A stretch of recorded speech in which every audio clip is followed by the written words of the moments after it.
এটা আমি part of বিশ্ব কবি মঞ্চের, সেই জন্য অনুষ্ঠানটার আয়োজন করেছি। টরন্টোতেই প্রথম এই অনুষ্ঠানটা। এটার শাখা বিভিন্ন জায়গায় আছে, লন্ডনে আছে, দুবাইতে আছে, আমেরিকাতে, নিউ ইয়র্কে প্রথম হয়েছে, টরন্টোতেই প্রথম। বিশ্ব কবি মঞ্চের আত্মপ্রকাশ প্রথম হয়েছে সিলেটে।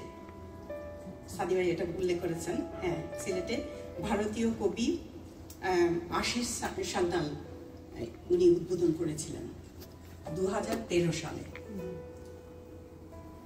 তারপরে এটা কলকাতা, আগরতলায়, তারপরে ইউএসএতে এটা হয়েছে, নিউ ইয়র্কে শুধু, সেটাই আমি বললাম।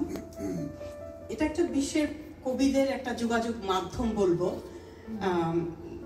যারা লেখেন, যারা বিশ্বের কবিদের সঙ্গে পরিচয় হন, বিশ্বে যারা ছড়িয়ে ছিটিয়ে আছেন, বাংলা ভাষা নিয়ে চর্চা করছেন, সেটার একটা সেতু বন্ধন হয়ে দাঁড়াবে কবিদের মাধ্যমে। এটাই কবি মঞ্চের মূল লক্ষ্য, যে বিভিন্ন দেশে আমরা যে ছড়িয়ে ছিটিয়ে আছি সেই হিসাবে। কেন্দ্রীয় কমিটির প্রধান উপদেষ্টা হিসাবে ছিলেন, এখনো আছেন, ডক্টর সৈয়দ আজিজ। উনিও কবি, সকল দিক থেকে উনি সহযোগিতা করেন। টরন্টোর শাখার আত্মপ্রকাশ হয়েছে গত বছর, কিন্তু এটার আনুষ্ঠানিকভাবে কোনো পরিচিতি লাভ হয়নি এতদিন। তো সেটাই আমি যেহেতু এটার উপদেষ্টা, সেই জন্য আয়োজনটা করেছি। ওনাদের অনুরোধেই এটা করছি আপনাদের কাছে। তো আমার সাথে আছে মাহমুদা শামীম তিশা, সাধারণ সম্পাদক হিসাবে, ও এখনই এসে পৌঁছাবে। বিশ্বকবি রবীন্দ্রনাথ ঠাকুর তার শেষের কবিতার দিকে গুলোতে লিখে গিয়েছিলেন, যে আছে মাটির কাছাকাছি, সে কবির বাণী লাগি কান পেতে আছি। এই উপলব্ধির মধ্য দিয়ে কবি মঞ্চের উদ্বোধন। সকল কবিদেরকে শ্রদ্ধা জানাই। গোটা বিশ্বের বিভিন্ন প্রান্তে ছড়িয়ে ছিটিয়ে থাকা যেসব কবিরা সত্যিকার অর্থে নিজের মাটির কাছাকাছি আসতে পেরেছেন, সেই সব প্রগতিশীল কবিদের প্রতি পূর্ণতম মঞ্চ হোক এই বিশ্ব কবি মঞ্চ, এই আশা রাখি। কবিতার মাধ্যমে মানুষ যেন দেখতে পায় তার শাশ্বত বাংলা এবং তার সমস্ত সংস্কৃতিকে। আমাদের অগ্রজ কবি অনেক এখানে আছেন, ছিলেন। আমাদের কবি আসাদ চৌধুরী, কবি ইকবাল হাসান, আমরা হারিয়েছি টরন্টোর বুকে।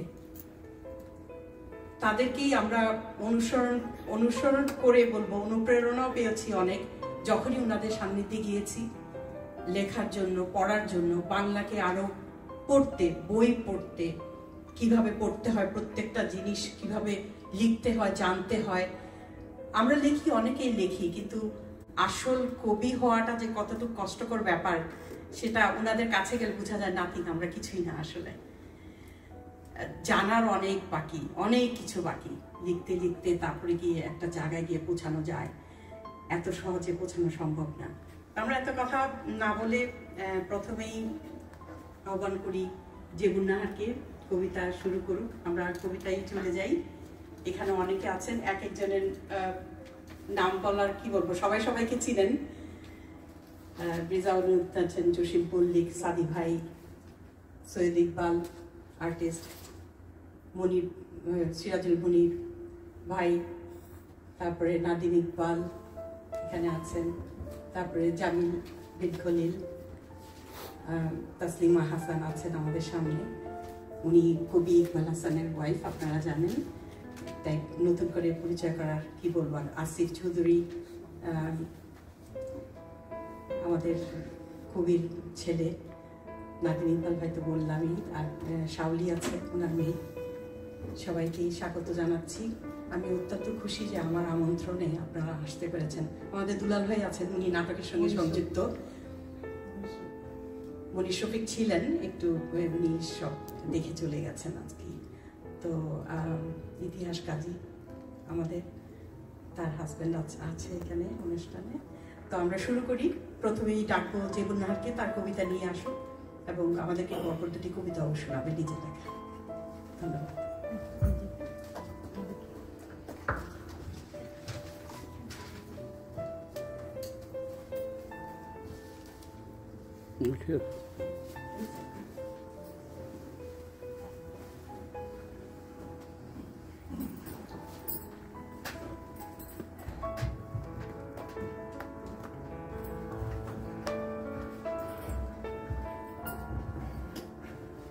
সবাইকে শুভ সন্ধ্যা।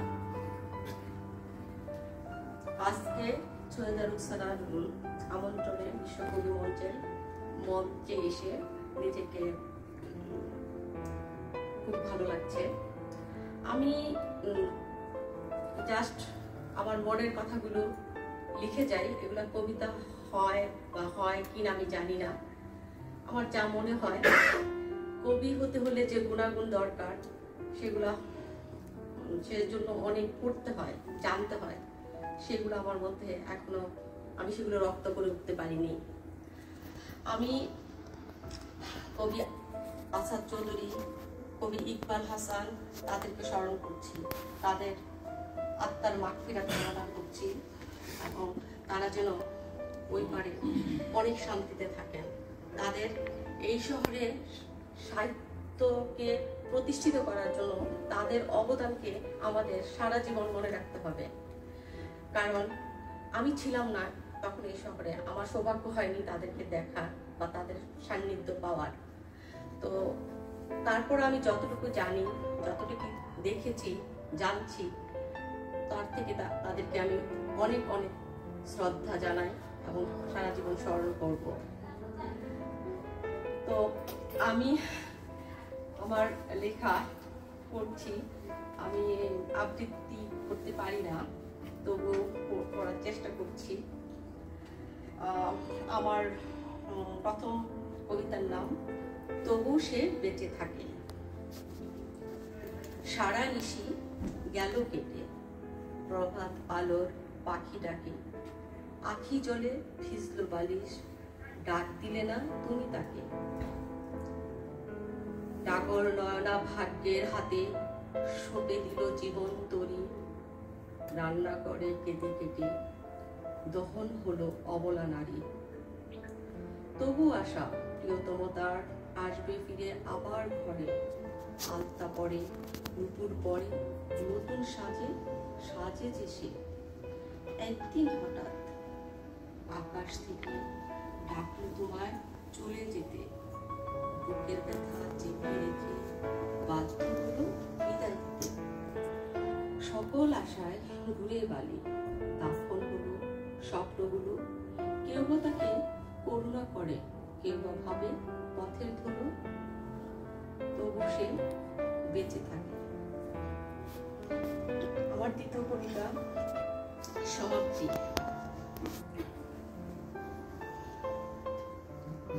ধীরে ধীরে একদিন অচেনা দলের নাম লেখাবো, দাওয়াতের লিস্টেও থাকবে না আমার নাম। আমার শুকিয়ে ঝরে যাবে, ফলহীন লুটিয়ে পড়বে, বেদবনে শুকিয়ে থাকবে বেদ কাঠি। আমি ছিলাম, কারো কোথাও জানা থাকবে না, কোনো পাড়া মহল্লায় আমার নাম ধরে কেউ ডাকবে না, বারান্দায় আমার ব্যবহৃত কাপড় ঝুলবে না, আমার অস্তিত্ব বলতে কোনো অস্তিত্বই থাকবে না।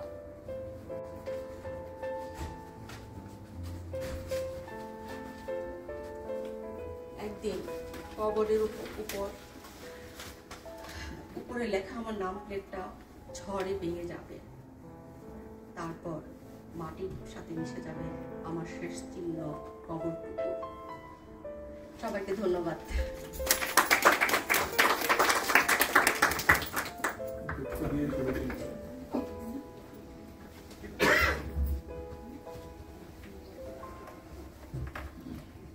এখন ইতিহাস কাজীকে বলবো, তার কবিতা বই নিয়ে কবিতা শোনাবে আমাদেরকে।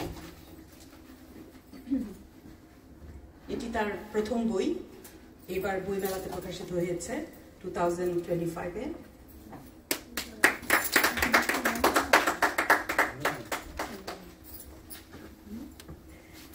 ধন্যবাদ শানু আপা, এরকম এত সুন্দর একটা আয়োজনে আমাকে আহ্বান করার জন্য। আমি অসংখ্য আনন্দিত এবং সবাইকে শুভেচ্ছা জানাচ্ছি। এবছর আমি ছোটবেলা থেকে লিখি, আমার নাম ইতিহাস কাজী, এবং আমি ছোটবেলা থেকে যেহেতু শিল্পচর্চা, সঙ্গীত চর্চার সাথে জড়িত ছিলাম, সে কারণে টুকটাক লেখালেখি করে ধীরে ধীরে আমার লেখার সংখ্যা বেড়েছে এবং সবার উৎসাহে আমি সাহস পেয়েছি এবছর বাংলা একাডেমির আয়োজনে বই গ্রন্থমেলা থেকে আমার প্রথম বইটি বের করা। আমার বইয়ের নাম হচ্ছে সমুদ্র স্নান। আমি মূলত লিখি, আমার লেখার হচ্ছে আমি কবিতা লিখি এবং ছড়া লিখি। আজকে আমি অত গুরুগম্ভীর লেখা লিখতে পারি না, আমি একটা ছড়া দিয়ে শুরু করছি এবং আশা করি সবার কাছে ভালো লাগবে। আমার ছড়ার নাম হচ্ছে পরাজয়। সময় তখন রাত 10টা, করছে যে ছুঁই ছুঁই, গৃহকর্ত্রী পান হাতে বলেন এবার একটু সই। রাতের আকাশ তারায় ভরা, বাঁকা চাঁদের উকি, নারকেল গাছ সুপারি গাছ ছায়া ফেলেছে ঝুঁকি। রাস্তার যত কুকুর আছে কোরাসে গায়ে গান, কে যেন হঠাৎ ট্রিং ট্রিং করে সাইকেল দিয়ে যান। গৃহকর্তা বারান্দাতে বসেন অপেক্ষায়, বিবিসি নিউজ শুনতে হবে ঠিক 10:30টায়।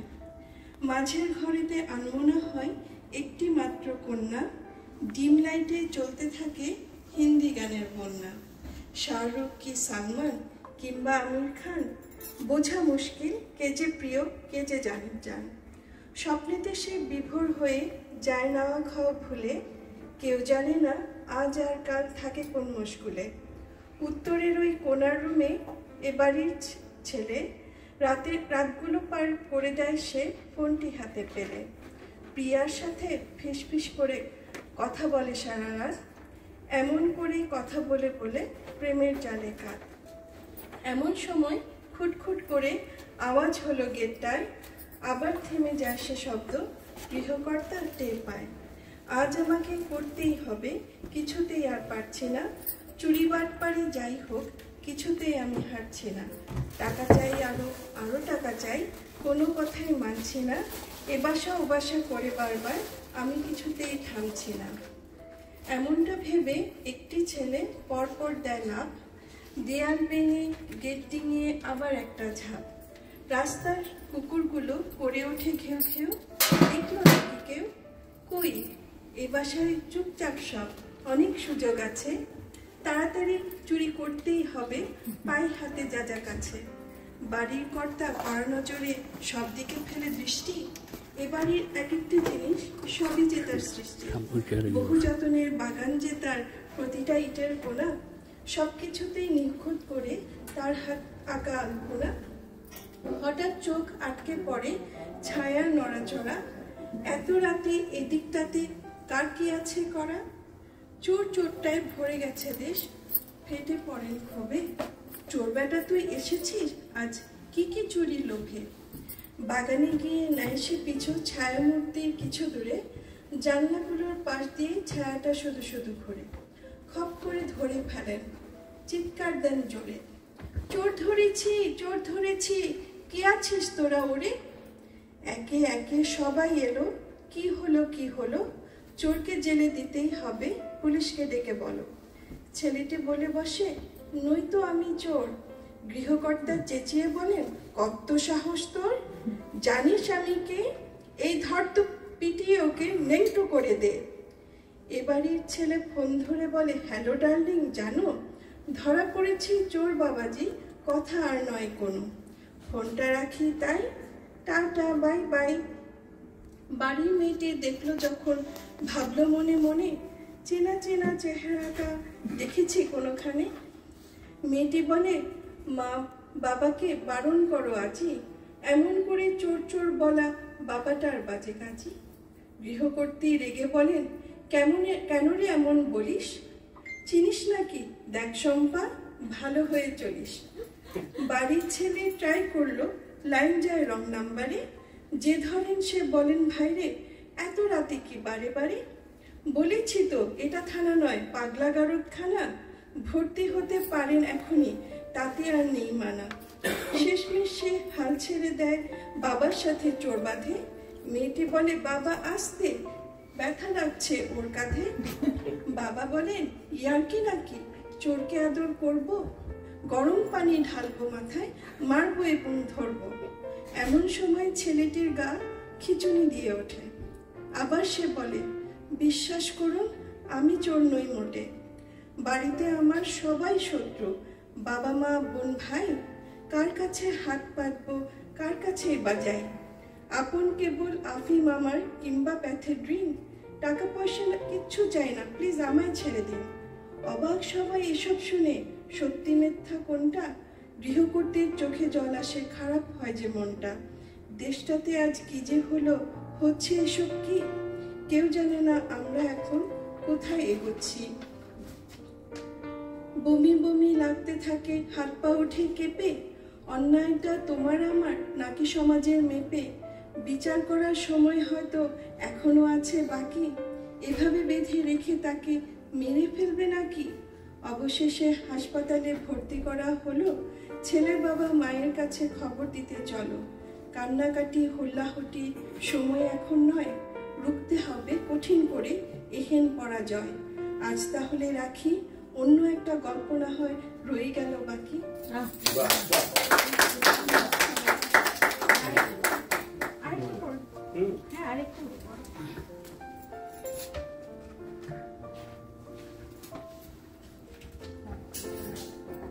আরেকটা ছড়া পড়ছে।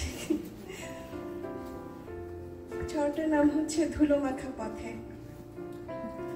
ধূসর পথে চলতে চলতে চোখ জুড়িয়ে মন ভরিয়ে অনেক স্বপ্ন কুড়িয়ে নিলাম। রাত কুড়ালাম, দিন কুড়ালাম, এক মুঠো রোদ মেঘ কুড়ালাম। হাত বাড়িয়ে আলিঙ্গনে সত্যি মিথ্যা ভুল কুড়ালাম। চন্দন কাঠ, ফসলের মাঠ, পদ্ম ভরা বিল কুড়ালাম। তারাদের সাথে সেই প্রিয় রাতে জোছনার রং ব্যথা কুড়ালাম। ঝুড়ি ভরা দেখে পাখিদের মেলা, রঙিন ঘুড়ি, কাচের চুড়ি, খুব প্রিয় নাম, নীল চিঠি খাম। অচেনা প্রহর, আলোর শহর, কাবুলির বেশে পথ গেল মিশে। ঝোপঝাড় বেয়ে ঝর্ণার স্রোতে, পকেট ভরে বাঁশি বেহালায়, আরো কুড়ালাম সুর পেয়ালায়। প্রজাপতি মন, দক্ষিণা পবন, চোখের পলকে শ্রাবণে প্লাবন। তীরহারা নদে মাছ ভরা ঢেউ, নীলপদ্ম জানল না কেউ। পাথরের বুকে ফুলেদের কুড়ি, আরো কুড়ালাম ঝিনুকের ঝুড়ি। অপার্থিব যত পৃথিবীর মায়া, কুড়ালাম বটবৃক্ষের ছায়া। শেষ বিকালের আকাশের রঙে সন্ধ্যা মালতী ডাক কুড়ালাম। হাত ভরে যত ফুল পল্লবে, সুখ কুড়ালাম, দুঃখ কুড়ালাম। আপ্লুত মনে আশা ভালোবাসা, দুঃখের সাগর খুব কুড়ালাম। অক্লান্ত মন বিষণ্ণ বেলায়, আজ আর কাল সব কুড়ালাম। পেলাম না ঠাই দীর্ঘ যাত্রা, বিশ্রামহীন এক পথ কুড়ালাম। ধন্যবাদ সবাইকে।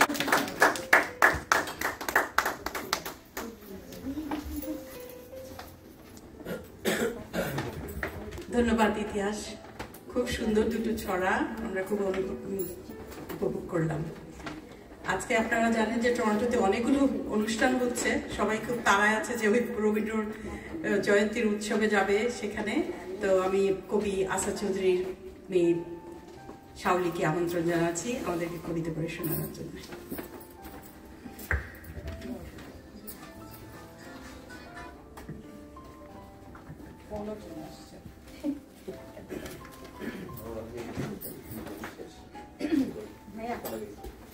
অনন্যাকে ফোনে বলে দাও, আমি কথা বলতে পারবো।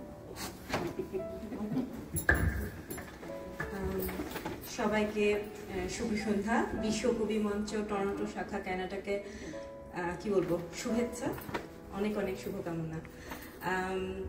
আসলে একদম প্রিপেয়ার ছিলাম না আপু, আমি সরি। রুকসানা আপুকে আগেই বলে দিই, রুকসানা আপু আমাকে অনেক আগে আসলে দাওয়ারটা দিয়েছিল। আসলে আজকের দিনে কাজ ছিল বলে ওভাবে আসলে মাথায় ছিল না ব্যাপারটা। আর আমি আসলে কবিও নই, কিন্তু কবিতা ভালোবাসি, না বেশি উপায় নেই। কবিতার মাধ্যমেই কবি ঘরেই জন্ম, তো জন্ম থেকেই কবিতার সাথে জন্মসূত্রে গাথা। সো আসলে লিখি না ওরকম, কিন্তু মাঝে মাঝে খুব আবেগ কাজ করে। তো ওরকম প্রচন্ড একটা আবেগী সময় ছিল যখন বাবা চলে গেল। তো এই মুহূর্তে ওই কবিতাটাই আছে সাথে, আমি ওটাই পড়ছি। তোমার অপেক্ষায়। তোমার রুমের ছোট খাটটি ভাবছে বসে, কোথায় তুমি? তারই পাশের টেবিলটাতে থাকে থাকে ওষুধ ভরা। সবাই যেন ভাবছে বসে, কবে আসবে লক্ষ্মী ছাড়া? সদ্য পাওয়া হুইল চেয়ার যে, ভাবছে বসে যাচ্ছি না যে। ওকে নিয়ে ফুলের বাগান কিংবা কোনো বইয়ের দোকান। এখন বড্ড একঘেয়েমিতে ভাঁজ হয়ে সে বসেই আছে ঘরের কোণের করিডোরে। তোমার হাতের লাঠিটিও অনেক বেশি কাঁদছে, সেও পাচ্ছে না তো আর যে কদর তোমার হাতের সেই সে আদর। তোমার চোখের চশমা জোড়া অভিমানে মনটা ভরা, কতদিন যে বয়ে গেল অবহেলায় হেথায় হোথায়। বইপত্র লেখালেখি সবই যে আজ হচ্ছে ফাঁকি। তোমার সাথে ডায়েরিখানা, কলম দোয়াত কাঁধের ছোলা, সবই যেন অশ্রুপাতে। তোমাকে যে বড্ড ভাবে, মিস করছে পানের কৌটা, চমন বাহার চুনার জর্দা। তোমার প্রিয় পাঞ্জাবি আর শার্ট প্যান্ট ও কালো সোয়েটার, সবখানিতেই রয়েছে তোমার মিষ্টি মধুর গন্ধ। তোমার লেখা কবিতা ছড়া কাঁদছে যে ভাই আজকে তারা হয়ে ভীষণ অন্ধ। তোমার প্রাণীর বইগুলো হায় নীরবে শুধু অশ্রু ঝরায়, জানতে যে চাই পেলে কি ভাই সেই যে পালানো সত্য। সব কিছু যে তেমনই আছে যেমনটা সব রেখে গেলে তোমার প্রেমেই মত্ত। ভাল লাগে না আর যে আমার মনটা যে ভাই কাঙাল পানা, কোথায় খুঁজে পাবো তোমায় কোন সুদূরের গায়। তোমার সবই অপেক্ষায় আজ চরম বেদনায়। সবাই আমার বাবার জন্য দোয়া করবেন।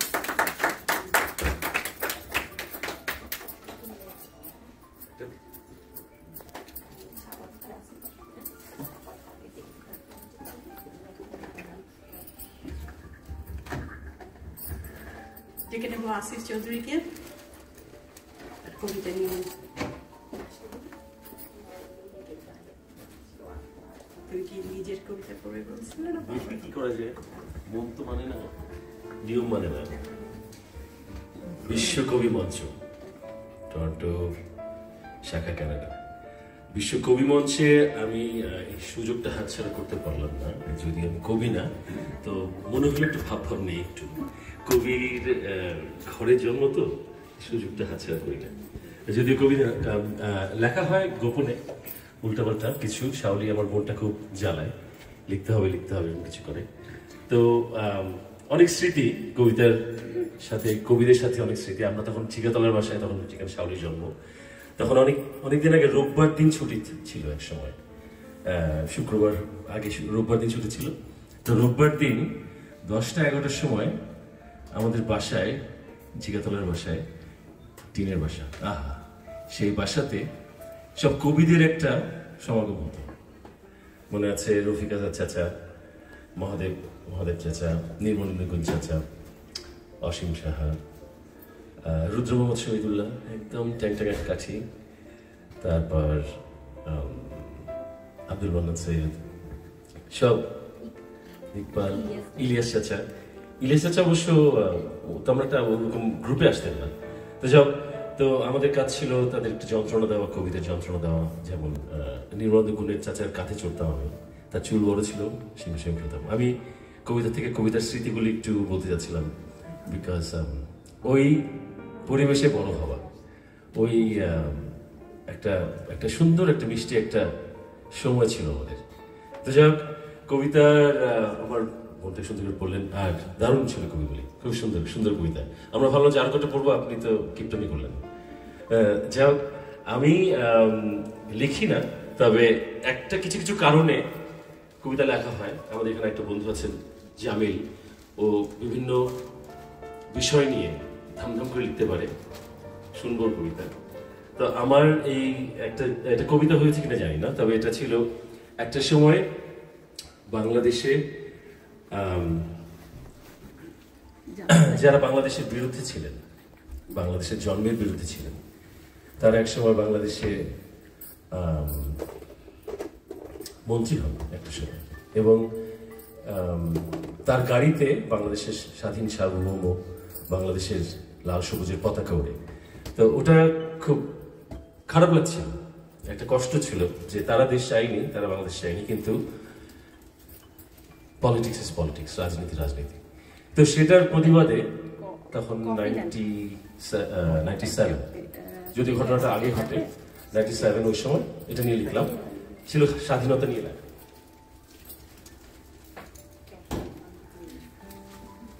হায় স্বাধীনতা, বুকে আমার অনেক আশা, মুখে আমার বাক্য যে নাই, মনের মাঝে ঘুমিয়ে আছে অনেক প্রিয় স্বাধীনতায়। কোথায় তুমি স্বাধীনতা, কোথায় লুকাও যখন তখন, কিসের ভরসায় তোমারে ভালোবাসি করে আপন। এই দেশের মানুষ, সুখী মানুষ, দুঃখী মানুষ, ভুখী মানুষ, তোমার স্বপ্ন বুকে নিয়ে তোমার তরে জানটা দিল, প্রাণটা দিল। তবুও তুমি উড়েই বেড়াও হাওয়ায় হাওয়ায়, হঠাৎ করেই নেত্রী নেতার সাজোয়া গাড়ির চাকার চাপে পঙ্গু হয়ে থাকো কেবল সভা মিটিং যাবার বেলায়। আর কতকাল থাকবে তুমি জিম্মি হয়ে ওই পকেটে? সঙ্গে আছেন হত্যা নামক সভাপতি, তার কাছে তুই জিম্মি কেন এই এখনো? তরি লাগিয়ে অশ্রু ঝরে শহীদ মাতার, বীরাঙ্গনা আমার বোনের, লুকিয়ে থাকা ঘরের কোণের। যুদ্ধ ফেরত মুক্তি সেনা, রক্ত দিয়ে মুক্তি কেনা, দিচ্ছে কে দাম? বুক ফুলিয়ে হাঁটছে যখন আজম গোলাম। সেই ইতিহাস কজন জানে, কজন মানে? তুমি শুধু স্বাধীনতা লুডুই খেলো, গণতান্ত্রিক বাংলাদেশের সাদা কালো ভবিষ্যতের বুকের ওপর রঙিন জুটির প্রজাপতির পাখনা মেলো। তবুও বুকে অনেক আশা, মুখে আমার বাক্য যে নাই, হৃদয়ে মাঝে উঠছে জেগে আকাঙ্ক্ষিত স্বাধীনতায়। ধন্যবাদ। আর নিজের নাই,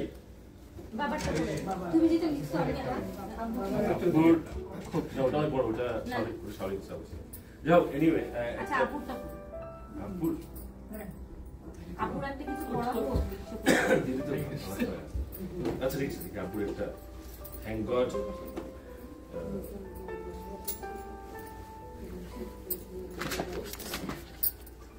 টেকনোলজি ছাড়া আমরা কত অসহায়, তাই না?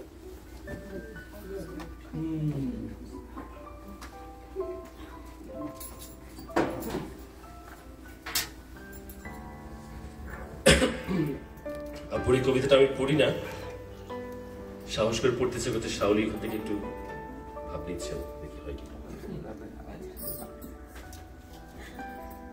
এটার জন্য দম লাগে, আর চশমাটাও আমার তো বিলাতি। সত্য ফেরারে, দেখি হয় কিনা।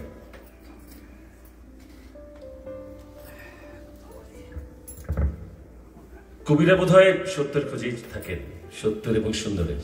তো আব্বুর এই কবিতাটা অনেকের কথাই বলে। কোথায় পালানো সত্য, দুধের বোতলে ভাতের হাঁড়িতে নেই তো, রেস্টুরেন্টে হোটেলে সেলুনে গ্রন্থাগারের গভীরে গন্ধে, টেলিভিশনে বা সিনেমা বেতারে নৌকার খোলে সাপের ঝাঁপিতে নেই তো। গুড়ের কলসি, বিষের কৌটো, চিনির বয়াম, বাজারের ব্যাগ, সিগারেট কেস, পানের ডিব্বা, জর্দার শিশি, লক্ষ্মীর সরা, নকশি পাতিল, চৌকির তলা, সবই খুঁজলাম, খুঁজে দেখলাম নেই তো। সাংবাদিকের কাঠের ডেস্কে, কাগজে কেতাবে, পুঁথিতে কলমে, ইনজেকশনে দাদের মলমে, ভ্যানিটি ব্যাগ বা পকেটে আঁচলে, ড্রয়ারে ব্যাংকে, আয়রন সেফে সত্য নামক মহান বস্তু নেই তো। কবিতায় নেই, সঙ্গীতে নেই, রমণীর চারুভঙ্গিতে নেই, পাগলের গাঢ় প্রলাপেও নেই, নাটকের কোনো সংলাপে নেই, শাসনেও নেই, ভাষণেও নেই, আধারেও নেই, আলোতেও নেই, রেখাতেও নেই, লেখাতেও নেই, উত্তরে নেই, প্রশ্নেও নেই, লেবাসে নেই, সিলেবাসে নেই, পারমিটে নেই, বোনাসেও নেই, হতাশায় নেই, আশাতেও নেই, প্রেম প্রীতি ভালোবাসাতেও নেই, এমনকি কালো বাজারেও নেই। কোথায় গেলেন সত্য? ধন্যবাদ।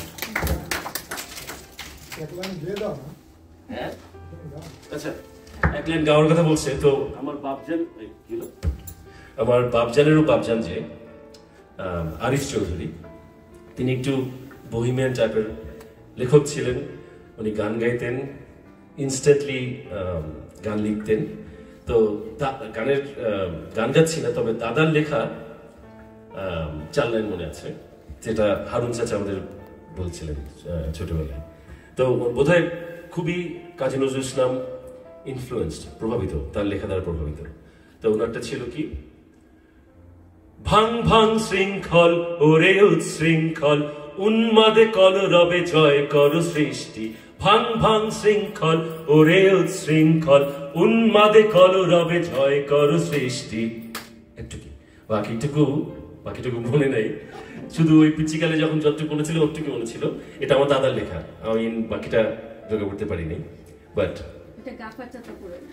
গাফির চাচা গেছিল নাকি? আচ্ছা, স্মরণ করলাম আমার দাদাকে, আরিফ চৌধুরী। আপনারা সবাই ভালো থাকেন। বিশ্বকবি মঞ্চেও ধন্যবাদ আবার আমাদেরকে আমন্ত্রণ জানার জন্য। ভালো লাগছে, থ্যাংক ইউ।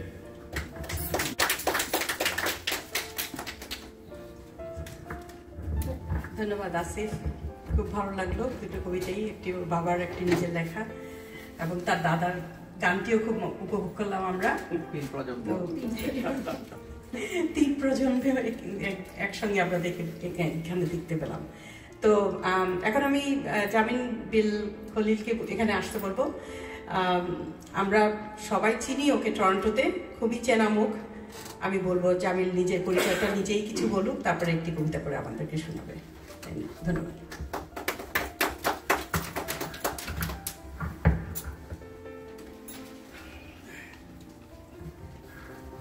ধন্যবাদ রোকসানা আপা। সবার প্রতি আন্তরিক শুভেচ্ছা এবং শ্রদ্ধা। বিশ্ব কবি মঞ্চ তার যে যাত্রা, সেই যাত্রাতে শুভেচ্ছা জানাচ্ছি। এবং আমরা আশা করি রোকসানা আপা যেটা বলছিলেন যে আবহমান সংস্কৃতি, তার হাত ধরে তারা পথ হাঁটবেন। আমরা আশা করি ৭১ মুক্তিযুদ্ধ তার চেতনাও সমুন্নত থাকবে। আমি মোটেও কবি না, আমাকে যারা চেনেন তারা জানেন যে আমি মোটেও কবি না। মাঝে মাঝে শখ করে 2-1টা লেখা হয়। আর আমাদের শ্রদ্ধেয় কবি আসাদ চৌধুরী, তার প্রেরণাতে আমার এখন পর্যন্ত একটাই মাত্র কাব্যগ্রন্থ আছে। আর এবছর পাণ্ডুলিপি জমা দেওয়ার পরেও মন সায় দিয়ে ছাপাই দিই। আসিফের কবিতাটা, প্রথম কবিতাটা শুনছিলাম। আমি প্রথমে ঠিক করেছিলাম যে আমার স্বপ্ন নিয়ে একটা কবিতা আছে, বর্তমান সময়ের প্রেক্ষাপটে স্বপ্ন নিয়ে সেটা পড়বো। কিন্তু আসিফের কবিতা শোনার পরে আমি আমার স্বাধীনতা নিয়ে যে কবিতাটা পড়বো, সেটা শোনার পরে মনে হয়েছে যে আমি ৭১ নিয়ে একটা কবিতা পড়ি। এই কবিতাটা একটু পুরনো, 3 বছর 4 বছর আগে লেখা, এবং আমাদের কবি আসাদ চৌধুরী খুব পছন্দ করতেন কবিতাটা। আমি মনে করি যে ৭১ আমাদের সবসময় প্রাসঙ্গিক, আগামী সকল আমাদের সমস্ত অনাগত আগামী জুড়েও প্রাসঙ্গিক থাকবে। যে কোনো সংকটে, যে কোনো সংকটে আমাদেরকে বারবার ৭১ ফিরতে হবে। আমার কবিতার নাম ফিরতে হবে ৭১। ছবি যখন পিছন ফিরে আমরা কেন ঠায় দাঁড়িয়ে, নষ্ট যুগের আবর্জনা মাগছি গায়ে হাত বাড়িয়ে। আমরা কেন আধার পথে দুচোখ বুজে সামনে হাঁটি, অন্ধকারের অকুলে জলে অতলে তলে সাঁতার কাটি। আজকে সময় পেছন ফেরার, সামনে যাওয়ার নয়, পিছন ফিরেই কাটিয়ে তুলি সামনে যাওয়ার ভয়। পিছন ফিরে ৫২তে আগুন ঝরা ফাগুন দিনে, রক্ত ঢেলে পিচ টানা পথ রাঙিয়ে দেয়ার রক্ত ঋণে। রফিক শফিক সালামার বরকতের হাতটা ধরি, ৫৪তে ৬২তে ৬৬তে পিছন ফিরি। গর্জে ওঠার উথাল সময় ৬৯ ছুটে চলি, রাজপথের সেই মশাল আলোয় মন গহীনের আধার দলি। জাতির পিতা বঙ্গবন্ধুর তর্জনীতে দৃষ্টি রেখে, অগ্নিগর্ভ ৭ই মার্চের স্ফুলিঙ্গ গায়ে মেখে। আবার ফিরি ৭১ বিস্ময়ে জাগরণে, বুকের ঘরে তুফান আসুক বোধের বিস্ফোরণে। শেওলা পরা সমাজ চাতাল, ফতোয়াবাজের মন্ত্র, রাজাকার আর আলবদরের গভীর ষড়যন্ত্র। দুর্নীতিবাজ দুর্বৃত্তরা নাচে প্রলয় নৃত্য, জঙ্গিবাদের দোসরাকে অমানিসার বৃত্ত। মৌলবাদের কালো থাবায় অথই আধার থরে থরে, এই সমাজটা টেনে হিচড়ে নিতে হবে ৭১। অসভ্যতার বলয় ভেঙে জয় বাংলার সুরতানে, সমাজ দেহের ক্ষত সারুক ৭১ আলোক স্নানে। আজকে সময়ে পেছনে ফেরার, সেই বিজয়ের কাছে, সেই বিজয়ী সামনে চলার সকল মন্ত্র আছে।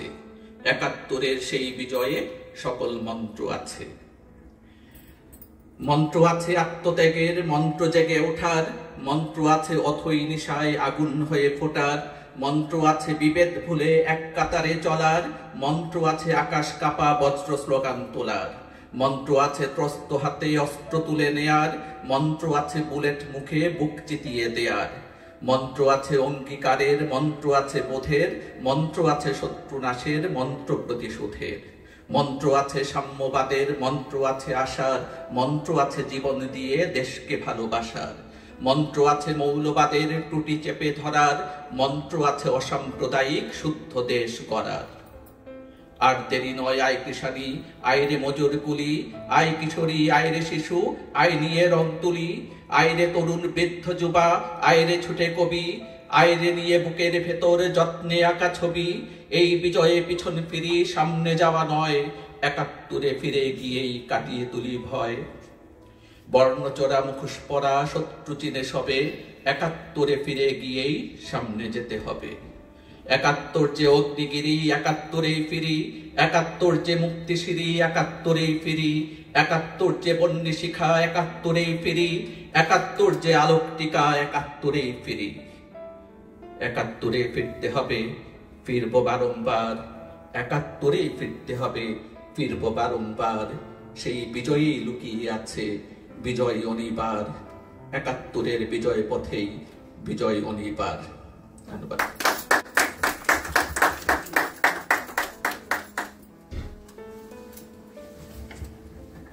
অনেক ধন্যবাদ কামিল বিল খলিল। ইতিহাসকে কেউ অস্বীকার করতে পারবে না, ইতিহাস আমাদের থাকবে। ৭১ আমাদের অস্তিত্ব, আমাদের এই ইতিহাসের মাধ্যমেই আমরা এসেছি, আমরা বাংলাদেশকে পেয়েছি, এটা সবসময়ই থাকবে। এটা একটা ভিতরের ব্যাপার, একটা অনুভূতির ব্যাপার। আমরা এটাকে হারাতেও চাই না, হারাতে পারবোও না। ইতিহাসকে বিকৃত করা গেলেও এটাকে চেঞ্জ করা যাবে না। যেটা হয়েছে সেটা অনস্বীকার্য, অবশ্যই আমাদেরকে মানতেই হবে সেটা।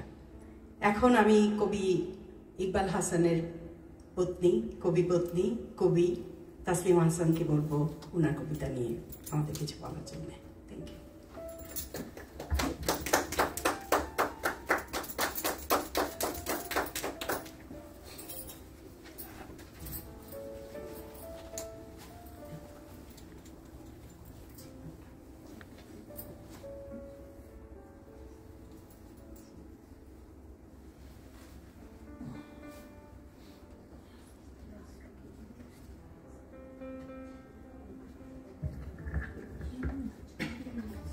প্রথমেই আমি ধন্যবাদ জানাচ্ছি যারা গুণীজন এখানে এসেছেন, প্রত্যেকেই যার যার গুণাবলীতে সমৃদ্ধ, আমি জানি সেটা। সেই জন্য আমি সবাইকে শুভেচ্ছা এবং অভিনন্দন জানাচ্ছি। আপনারা এসেছেন সৈয়দা রুকসানার আমন্ত্রণে, আমিও এসেছি তাই। এর পেছনে তিশা আছে এবং সৈয়দ ইকবাল ভাই তো সর্বক্ষণ সব কিছুতেই আছেন, তো তাদেরকে আমার আন্তরিক ধন্যবাদ। আর আমার জীবনে দুইজন বটবৃক্ষ ছিলেন, একজন কবি আসাদ চৌধুরী, শ্রদ্ধা ভরে তাকে স্মরণ করতেছি, এবং আরেকজন কবি ইকবাল হাসান। আমি এদেরকে নিজের জীবনে সবচেয়ে প্রধান মানুষ বলে গণ্য করি, কারণ কবিতা লেখা তো সহজ নয়। এরা যে কিভাবে লিখে গেছেন আমি অবাক হয়ে যাই এক সময়, কারণ ভাবি যে এত গুণ তাদের, আমরা তো ধারে কাছেও যেতে পারবো না। তবু একটু চেষ্টা করি আমরা, যাতে আমরা কিছু হলেও লিখতে পারি, এবং সে লেখা মানুষের জন্য, জনকল্যাণে বা সব কিছুতে যদি কিছুটা কল্যাণকর হয়, সেটাই আমাদের জন্য সবচেয়ে প্রাপ্তি। তো আমি এখন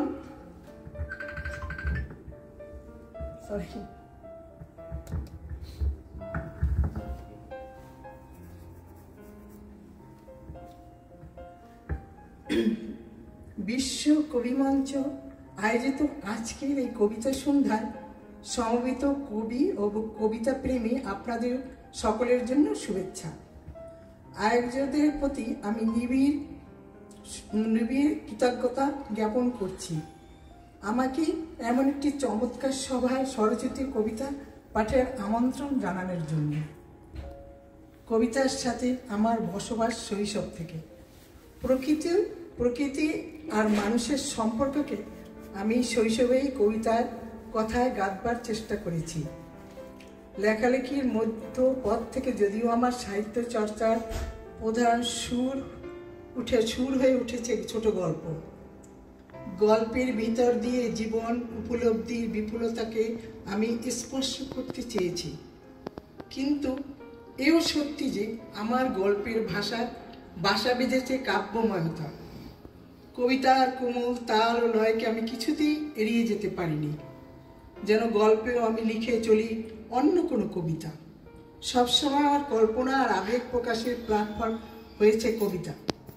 নিজেকে যখন একান্তে অনুভব করি, নিজের মতো করে যখন সময়গুলোকে উদযাপন করার সুযোগ খুঁজি, তখন কি করে যেন কবিতার পংক্তি আমার মনে, আমার চেতনায় জায়গা করে নেয়।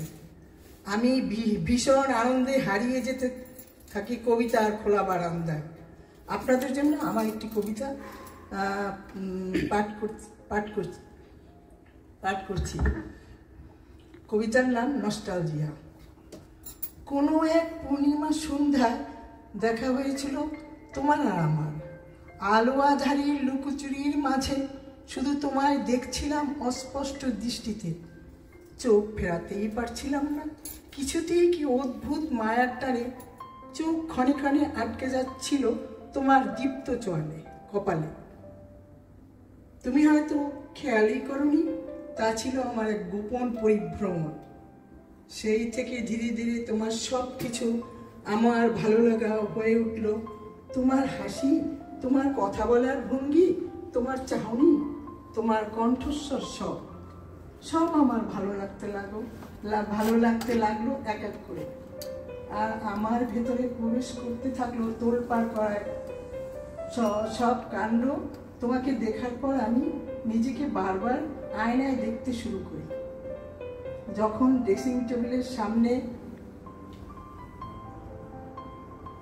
গিয়ে দাঁড়াই, মাথার চুলগুলো এপাশ থেকে ওপাশে, ওপাশ থেকে এপাশে এনে নিজেকে নানান রূপে আবিষ্কারের চেষ্টায় মশগুল হয়ে উঠি। চোখে কাজল পরে কল্পনায় তোমার হাত ধরে ঘুরে বেড়াতাম মাঠের পর মাঠ, প্রান্তরের ওপারে দূর সবুজ প্রান্ত। কখনো কখনো অভিমান করে শরীর বাকিয়ে অন্যদিকে আকাশের দিকে চোখ রাখতাম। কল্পনার রং ফুরালে লজ্জায় নিজের মাথায় নিজেই চাপড়ে দিতাম। সেই সব দিন আমার সোনালি দিন ছিল, স্বপ্নের দিন। মনে পড়ে এটা ওটার ছলে খুব ছাদে যেতাম, ওখানটায় দাঁড়িয়ে নিচের পথ ধরে তোমার হেঁটে যাওয়া দেখব বলে। কত শত বিকেল যে বেলকনিতে দাঁড়িয়ে থেকেছি, যদি তুমি আসো ওই দিকটা, এই প্রতীক্ষায়। বুঝেও হয়তো না বোঝার ভান করতে তুমি, কি জানি হয়তো টের পাওনি আমার পাগলামি ভরা শিহরণ। পথের গলির মোড়ে যেদিন প্রথম সামনাসামনি দেখা হলো আমাদের, সেদিন প্রথম তোমাকে খুব কাছ থেকে স্পষ্ট দেখলাম। কি স্থির তুমি, কম্পনহীন তোমার ঠোঁট আমার দৃষ্টিকে ফাঁকি দিতে পারেনি। তুমি মৃদু হেসে বলেছিলে, বাসায় যাও, এটা রাস্তা। আমি খুব লজ্জা পেয়েছিলাম, আর এও বুঝেছিলাম তুমি সব বুঝো। এতদিন নিজেকে আমার কাছ থেকে আড়াল করে রেখেছিলে। সেই থেকে আমাদের পথ চলা, সুখে দুঃখে দুজনে বেশ মানিয়ে গুছিয়ে চলতে শিখেছিলাম। অথচ কি জানো, এক অজানা বাতাসে হারিয়ে গেলে তুমি। দিগ্ভ্রান্তলাম আমি, তোমাকে আমার করে আর পাওয়া হলো না। আমি এখন অন্যের ঘরের রাঁধুনি, এক বাচ্চার মা, সংসারের টানে বহু দূরে যাত্রী। আর তুমি ভিন্ন কারো কেয়ারটেকার, নিঃসন্তান, এখনো সম্ভাবনার কল্পনায় ভ্রমণ করছো। মাঝে মাঝে কথা হয় আমাদের, কেমন আছো, কি করছো, কন্যার খবর বলো, সংসার কেমন চলছে, এ পর্যন্তই।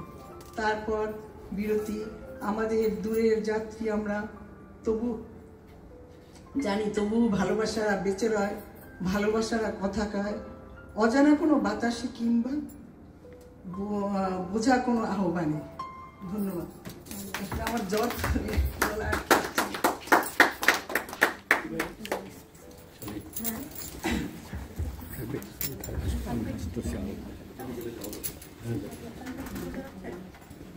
আর সাদি ভাই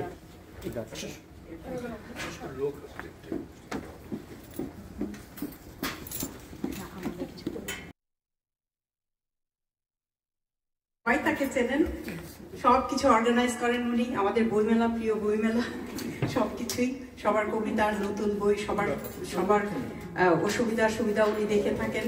আমি ওনাকেই বলবো আমাদের কিছু শোনাতে এবং আমাদেরকে আশীর্বাদ করার জন্য। অনেক ধন্যবাদ। বিশ্ব কবি মঞ্চের আজকের এই, আমি মনে করি এটা উদ্বোধনী অনুষ্ঠান টরন্টোর বুকে, এবং আয়োজক হিসেবে আপনারা যে চেষ্টা করেছেন এটাতে আমি খুবই আপ্লুত। কারণ একটা নতুন অনুষ্ঠানে সব মানে পরিচিত এবং প্রতিষ্ঠিত লোকজন এখানে উপস্থিত হয়েছে এবং অনেক স্মৃতির কথাবার্তা এখানে আলোচিত হলো। আসাদ ভাইয়ের কথা, কবি ইকবাল হাসানের কথা এবং অন্যান্য কবিদের নামও শুনলাম আসিফের মুখে। তো তারা সবাই আমাদের অগ্রজ এবং তারা অনেকেই গত হয়ে গেছেন। তো খুবই ভালো লাগলো এই কবিতা আসরটি। আর আমি যেহেতু কবি নই, তাই কবিতার কথা খুব একটা বলবো না, তবে এইটুকুন বলি যে কবিতা সাহিত্যের নির্যাস। একটা উপন্যাস হয়তো মানুষ মনে রাখতে পারে না, কিন্তু কবিতার দুইটা লাইন, যেমন আমাদের দেশে হবে সেই ছেলে কবে, কথায় না বড় হয়ে কাজে বড় হবে, এই দুই লাইন দিয়ে একটা পুরা জাতিকে এগিয়ে দিতে পারে। যেমন ধরেন ইতিহাসে আমরা রুশ সাহিত্যে মা উপন্যাস পাচ্ছি, কিন্তু উপন্যাসটা অনেক বড়, অনেক কিছু আছে, কিন্তু এই কথায় আমরা পুরা জাতিকে সবসময় পেয়ে যাচ্ছি এবং যারা শিশু তারা এগিয়ে যাচ্ছে এসব থেকে। তো কবিতা আমি তাই বলবো সাহিত্যের দুরূহ শাখা, সেই শাখায় আপনারা যারা বিচরণ করছেন তাদের প্রতি আমার মানে অকৃত্রিম শ্রদ্ধা। এবং আমি বিশ্ব কবি মঞ্চে এই মনোমুগ্ধ অনুষ্ঠানে আসতে পেরে আমি কি নিজেকে খুবই গৌরবান্বিত মনে করছি। একই সাথে আমি মনে করি যে যারা কবিতা লেখে বা সাহিত্য চর্চা করেন প্রত্যেকটার একটা পটভূমি থাকে। যেমন ধরেন পটভূমি রাজনীতি হতে পারে, অন্য কিছু হতে পারে।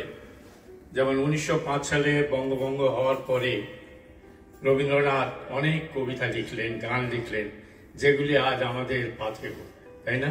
ওই 1905 যদি না হতো হয়তো সেই গান আমরা পেতাম না, এরকম মানে সমৃদ্ধ সাহিত্য আমরা পেতাম না। ঠিক তদ্রূপ ওনার কাজ যখন শেষ হয়ে গেল, নোবেল পুরস্কার পাওয়া হয়ে গেল, বঙ্গভঙ্গ রোধ হয়ে গেল, তারপর সব যেন জাতি আবার ম্রিয়মান হয়ে গেল, কোনো কিছু নাই। হঠাৎ করে আবার তারই ক্রমবর্ধমান ধারায় 1920-21 সালে খেলাফত আন্দোলন শুরু হলো, তখন আবার প্রয়োজন পড়লো সাহিত্যের।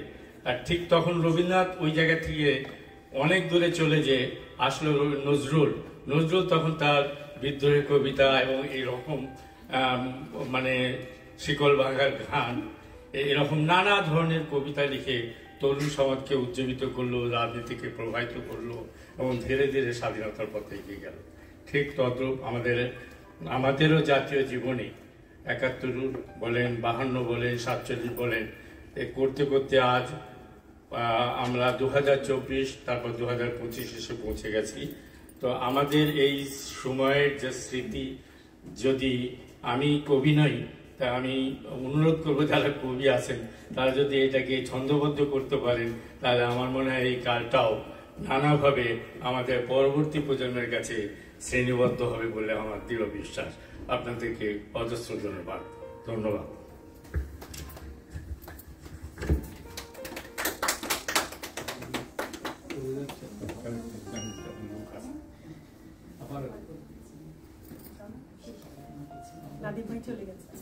আমার একটু দোকানে একটু কাজ আছে, বইমেলা লোক আসছে তো একটু যেতে হবে। একটা ঘোষণা দিয়ে দিই, আমি একটু বলে যাই, সরি।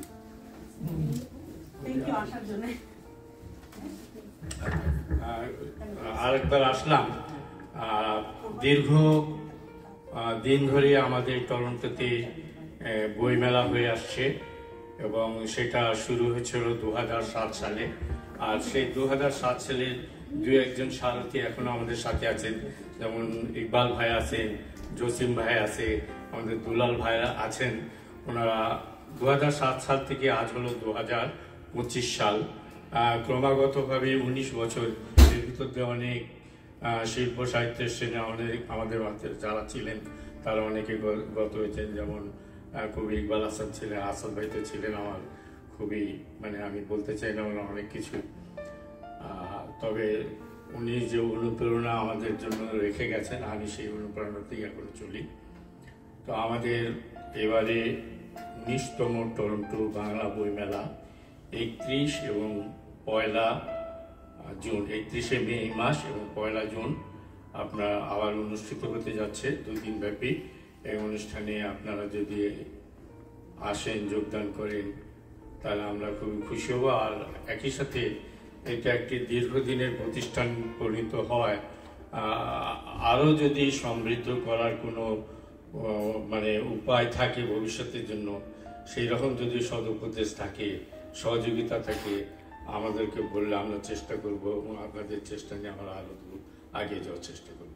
তো আপনাদেরকে আমন্ত্রণ জানিয়ে রাখছি 2019 সালের 2025 সালে 29তম টরন্টো বাংলা বইমেলায় যোগদানের জন্য। আর এবারের বইমেলায় আমাদের প্রতিপাদ্য বিষয় হলো চিন্তার স্বাধীনতার বই। ধন্যবাদ।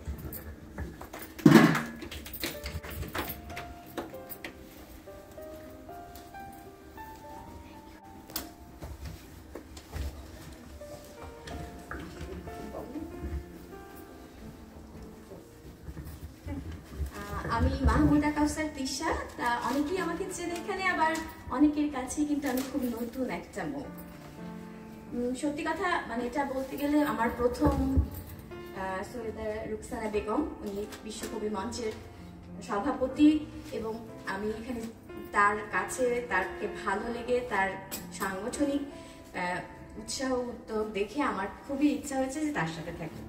প্রথমে আসলে বলতে হবে যে আমি কবিতাও লিখি না, আমি কবিতা আবৃত্তিও করি না, কিন্তু সত্যি কথা বলতে কি যখন একটু সাহসী একটা পদক্ষেপে যে আজকে একেবারে সভা করতে সাধারণ সম্পাদকের পদে দেখা যাচ্ছে আমাকে, তা আমি চিন্তা করছিলাম নিজের কথা, যখন কবিতা মনে হয় যে আমি তো কবিতা একেবারেই বুঝি না, এটা কিভাবে সম্ভব। কিন্তু পরে ভাবলাম যে যখন আমি কবিতা শুনি তখন আমার চোখে পানি আসে, যখন আমি কবিতা শুনি তখন আমার দীর্ঘ নিঃশ্বাস পড়ে। সেইটা থেকে আমার মনে হয়েছে, সাহস হয়েছে যে হ্যাঁ নিশ্চয়ই আমি এটার সাথে যুক্ত হতে পারবো। এটা যুক্ত হওয়ার মতো সাহস করে আমি এখানে আছি এবং আশা করব যে সৈয়দা রুকসানা বেগমের সাথে, সভাপতির সাথে আমি অনেক কিছু শিখতে পারবো, জানতে পারবো। আর এই অনেক যখনই এই জিনিসটা আসলো সাথে সাথে আমি গুগল করলাম যে কবিতা মঞ্চের প্রয়োজন সোসাইটির কেন দরকার, কিছু আমাকে জানতে পারি কিনা, একটু হোমওয়ার্ক করি। আসলে অনেক কিছুই বলছে যে কবি এবং কবিতা যারা পড়তে ভালোবাসে কিংবা সাধারণ মানুষের সাথেও একটা যোগাযোগের একটা একটা প্ল্যাটফর্ম। কবিরা যেমন সুন্দর করে দেখে জীবনকে, প্রেমকে, সেটা। আর সবচেয়ে বড় একটা জিনিস যেটা আমাকে অনুপ্রাণিত করেছে বেশি করে, যে বলা হয়ে থাকে যে গান বাজনা সবই পুরনো হয় এক সময়, কবিতা যেহেতু অনুভূতির একটা জায়গা মোস্টলি, এটা কখনো পুরনো হয় না, এটা বেঁচে থাকে, এটা বেঁচে থাকবে। এই কথাটা আমি একটা জায়গায় পড়ে আমার এত ভালো লাগে এবং সেটা থেকেই আমার এই বিভিন্ন জায়গায় খুঁজে বেড়ানোর আজকে দিয়ে। আর আজকে এখন কোনোদিনই আবৃত্তি করিনি, তবু খুব সাহস করছি একটা ছোট্ট কিছু বলার, যাতে আমার স্পিচটা ছোট করা যায়। এটা লেখা হচ্ছে বর্ষা রাতে রামচন্দ্র পালের প্রেমের কবিতাই। তুমি আমার রৌদ্র পোড়া দিন, তুমি আমার বৃষ্টি ধারা, তুমি আমার মেঘের ধ্বনি, তুমি আমার সর্বহারা। আমি তোমার গ্রামের ছায়া সরু পথের একটি পাশে বসে আছি বৃষ্টিবিহীন বৃষ্টিধারা শ্রাবণ মাসে। কখন তুমি আসবে, কখন কখন তোমার পড়বে মনে, তোমার নামে গান লিখেছি, তোমার নামে খুব গোপনে। এই গান আমার পাঠাতে চাই তোমার হাতে, গান যে আমার গুমরে মরে একলা মেঘের বর্ষা রাতে। গানটি আমার বৃষ্টি ফোঁটা টলায়মান পদ্ম পাতায়, টাপুর টুপুর ফিরছে বাড়ি, স্কুলের থেকে সিলেট মাথায়। এখন তুমি আর আসো না, গ্রাম দিয়েছো ত্যায্য করে, এখন শুধু মেঘ করে আর বৃষ্টি পড়ে। Thank you.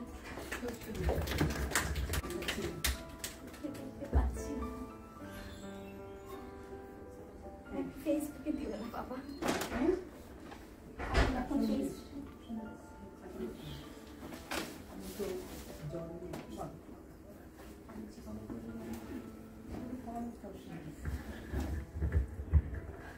এখন আমাদের সামনে ডাকবো রেজা অনুদিত ভাইকে। আপনাদের সবার পরিচিত মুখ, উনার সম্পর্কে আমি একটু বলে নিই। 1961 সালে পিতার কর্মস্থল চট্টগ্রামে উনার জন্মগ্রহণ করেন। পৈতৃক নিবাস মাগুরা জেলার কমলাপুর গ্রামে। দর্শন শাস্ত্রে স্নাতকোত্তর। ছাত্রাবস্থায় বামধারার ছাত্র সংগঠনের সঙ্গে জড়িত ছিলেন। পরবর্তীতে কোনো সংগঠনের সাথে সরাসরি যুক্ত না থেকেও সাম্যবাদে বিশ্বাস করেন। পোশাক শিল্পের কর্মজীবনে দেশি বিদেশি বিভিন্ন প্রতিষ্ঠানে চাকরির পর নিজস্ব ফ্রেড ফরওয়ার্ডিং কোম্পানি পরিচালনা করেছেন তিনি। সাংস্কৃতিক পরিমণ্ডলে পারিবারিকভাবে বেড়ে ওঠা রেজা অনিরুদ্ধ ছোটবেলা থেকেই কবিতা, গান ও অন্যান্য সাংস্কৃতিক বিষয়ে অনুরক্ত। স্কুলবেলা থেকেই মাঝে মাঝে কিছু কবিতা লিখেছেন। আবৃত্তির প্রতি অনুরাগে বর্তমানে তিনি আবৃত্তির নানা দিক দিয়ে নিবন্ধ লেখেন। আবৃত্তির সমালোচনামূলক লেখা অনেকের দৃষ্টি কেড়েছে। রিসেন্টলি আমরা একটা অনুষ্ঠানে দেখেছি ওনাকে মুখোমুখি। এই বিষয়ে তিনি লিখে যাচ্ছেন প্রতিনিয়ত বিভিন্ন মাধ্যমে। দ্রোহ ও জলের প্রণয় তার প্রথম কাব্যগ্রন্থ। বর্তমানে তিনি কানাডার টরন্টো শহরে বসবাস করছেন, আপনারা তো জানেনই এটা। তো এখন অনুরুদ্ধ ভাইকে অনুরোধ করব আমাদেরকে কবিতা শোনানোর জন্য।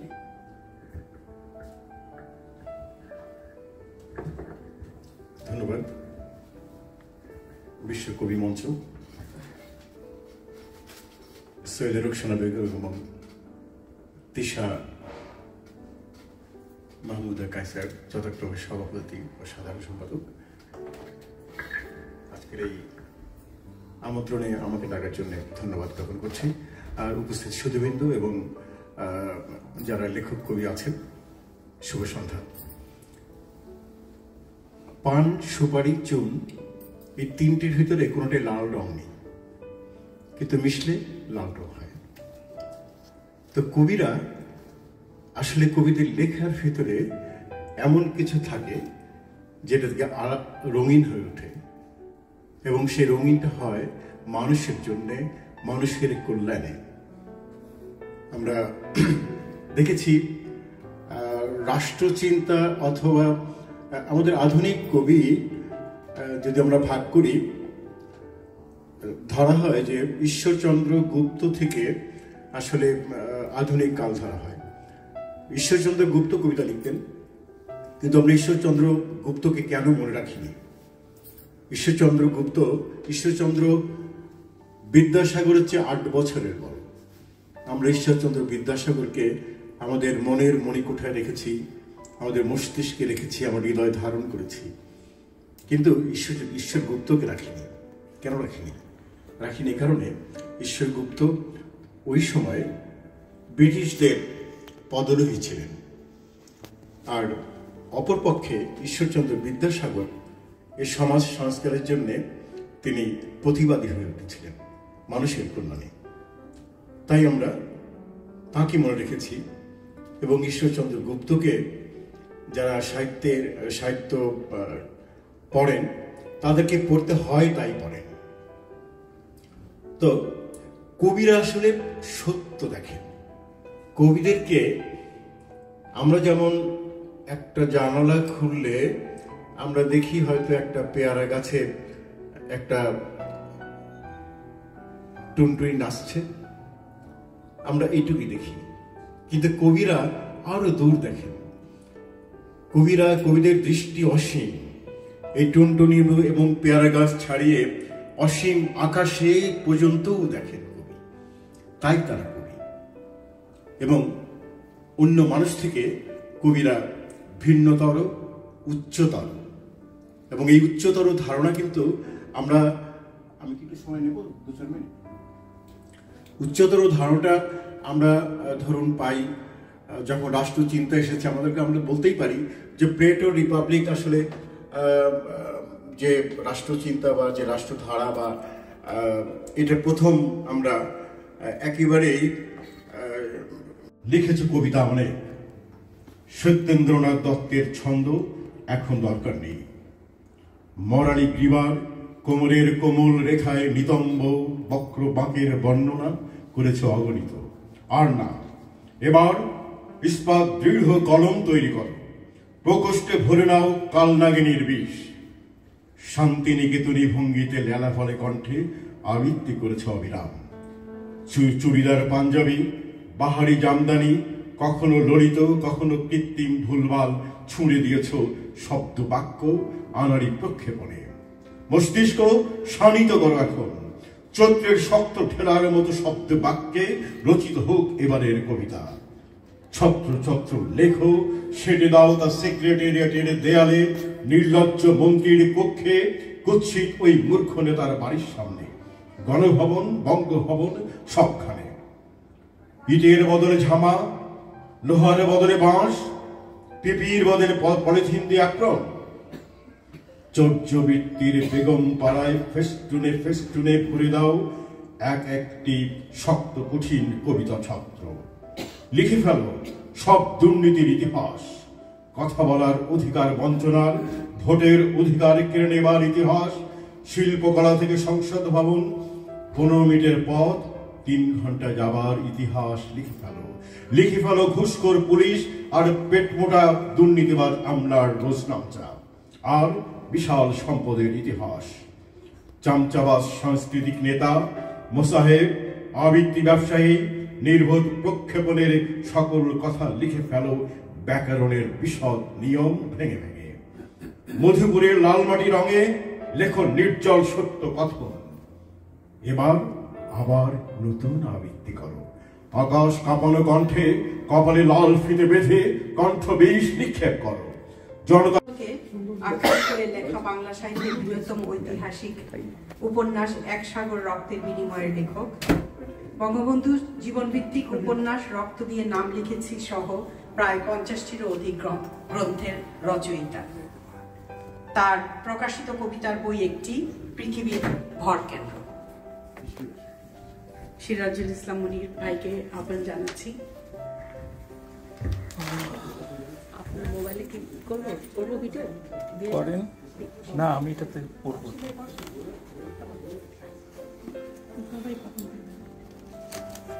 লাইভ দিচ্ছি, অসুবিধা?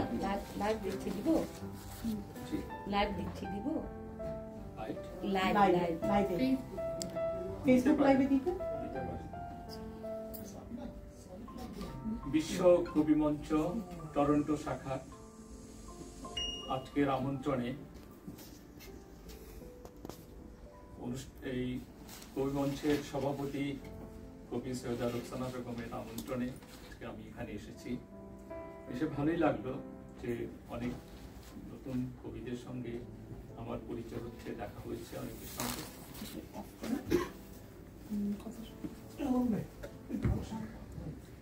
আমার ইচ্ছে ছিল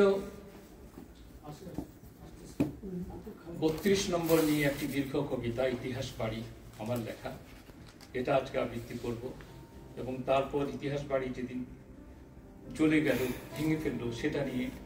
কিন্তু আজকে যখন বাংলাদেশের রাজনৈতিক অবস্থা আমি জানলাম, তারপরে আমার আর কবিতা করতে ইচ্ছে করলো। একটু আগে জামিল উনি চলে গেছেন, উনি বলছিলেন যে বঙ্গবন্ধুর কথা বলছেন, মুক্তিযুদ্ধের কথা বলছেন। বঙ্গবন্ধু অপ্রাসঙ্গিক হয়ে গেছে, মুক্তিযুদ্ধ অপ্রাসঙ্গিক হয়ে গেছে। আমরা টরন্টোতে বিভিন্ন অনুষ্ঠানে গিয়ে এই কথাগুলো আজও বলি, আমাদের স্বাধীনতার কথা বলি, কিন্তু বাস্তবে আমাদের স্বাধীনতাও নেই, আমাদের বঙ্গবন্ধুও নেই, আমরাও নেই। আমি নিজে দেশে যেতে ভয় পাই, কারণ এই মুক্তিযুদ্ধের দীর্ঘতম উপন্যাস 100 রক্তের বিনিময়ে লিখেছি। আমি বাংলাদেশে যেতে ভয় পাই, কারণ আমি বঙ্গবন্ধুর জীবনভিত্তিক উপন্যাস লিখেছি, বঙ্গবন্ধুর জীবনী গ্রন্থ লিখেছি। এরকম একটি অবস্থার ভিতরে আজকে বাংলাদেশ যেখানে দাঁড়িয়ে আছে, এবং আজকে এখানে বসে আমি যদি সেসব পড়ি, এগুলো নিজের সঙ্গে একটি প্রতারণার মতো মনে হয়। সে কারণে আমি সেগুলো আর করলাম না। আসুন আমরা বরং অনেকক্ষণ যাবৎ আমরা কিছু কবিতা শুনেছি, আসুন আমরা কিছু ভালোবাসার কবিতা শুনি। আমি আসলে বেসিক্যালি কিন্তু আমি কবি নই। আমি 2018 সালে আমি তওয়াফ করেছিলাম কাবাঘর। তখন আমি কাবাঘর তওয়াফ করতে করতে আমার যে মনের অবস্থাটি এসেছিল, সেই যে আবেগ, এবং আমি বোধহয় 7 দিন বা 8 দিন আমি তওয়াফ করেছি। আশ্চর্যের বিষয় হলো আমি প্রতিদিনই আমার চোখ থেকে অবিরল ধারায় জল ঝরেছে। কেন ঝরেছে জানি না।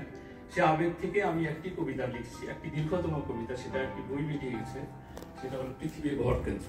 আমাদের অন্যান্য থেকে আমার মনে গেল ভাই এই কবিতার বইটি বের করেছে। এরপরে আমি মাঝে মধ্যে এমনি শখের বসে লিখি, আগে থেকেও লিখতাম, এবং প্রথম কবিতা দিয়ে আমার সাহিত্য যাত্রা শুরু হয়েছে।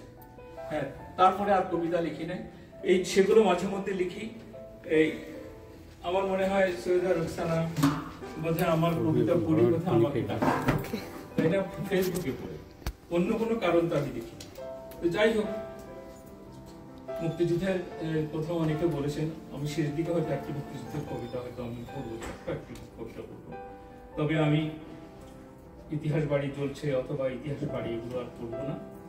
আমি 4টা রুবাইয়া দিয়ে আমি শুরু করি। এখন তো আর পিছনে আমরা 10টা পর্যন্ত সময় আছে, যে কটা পারি করি আর নাকি। রুবাইয়াত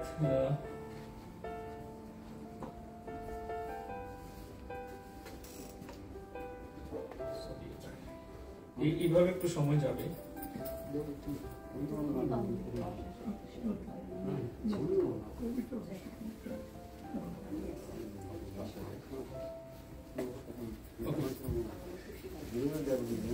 পাঁজরের হাট। পুরুষের পাঁজর থেকে সৃষ্ট হলো নারী, স্বামী স্ত্রীর বাঁধনটাও কেতা পেতে জারি। একের বেশি স্বামী যাহার সেই নারীটির কথা, কজন পুরুষ হার দিয়েছে সে কথা নাই লেখা। দ্বিতীয় রুবাইয়াত, বীজ ও নারী। বীজের ভিতর লুকিয়ে থাকে বৃক্ষ এবং লতা, মাটির ছোঁয়া পেলেই বীজের জীবন সজীবতা। বীজের স্বপ্ন মাটি, মাটির স্বপ্ন গাছ, নারী হলো মাটির ধারা, মানুষের চাষবাস। চোখ। দোয়েল পাখির ডানার মতো দুটো কাজল চোখ, চোখের শরাব পান করেছে মাতাল মনোলোক। মাতাল মনের দোষ হলে যে কাজল চোখ মন্দ, দুয়ের ভেতর কে যে দায়ী, যে এ নিয়েই তো ধন্দ। মরণোত্তর চক্ষুদান। প্রয়াত ডক্টর আহমদ শরীফ শ্রদ্ধাভাজন উৎসর্গ। তার দানকৃত মরণোত্তর চক্ষু একজন হাফিজের দৃষ্টি ফিরিয়ে দিয়েছিল, এটা ছিল বিষয়। মুরতাদের দানের চোখে হাফিজ পেল দৃষ্টি, মৌলবাদী প্রাণ ভরে দেখে খোদার সৃষ্টি। যে চোখ দিয়ে এই পৃথিবী দেখতো মুরতাদ, সেই চোখে মানবতা খণ্ড মৌলবাদ। আমার রুবাইয়াত পড়া শেষ হলো। এখন আমি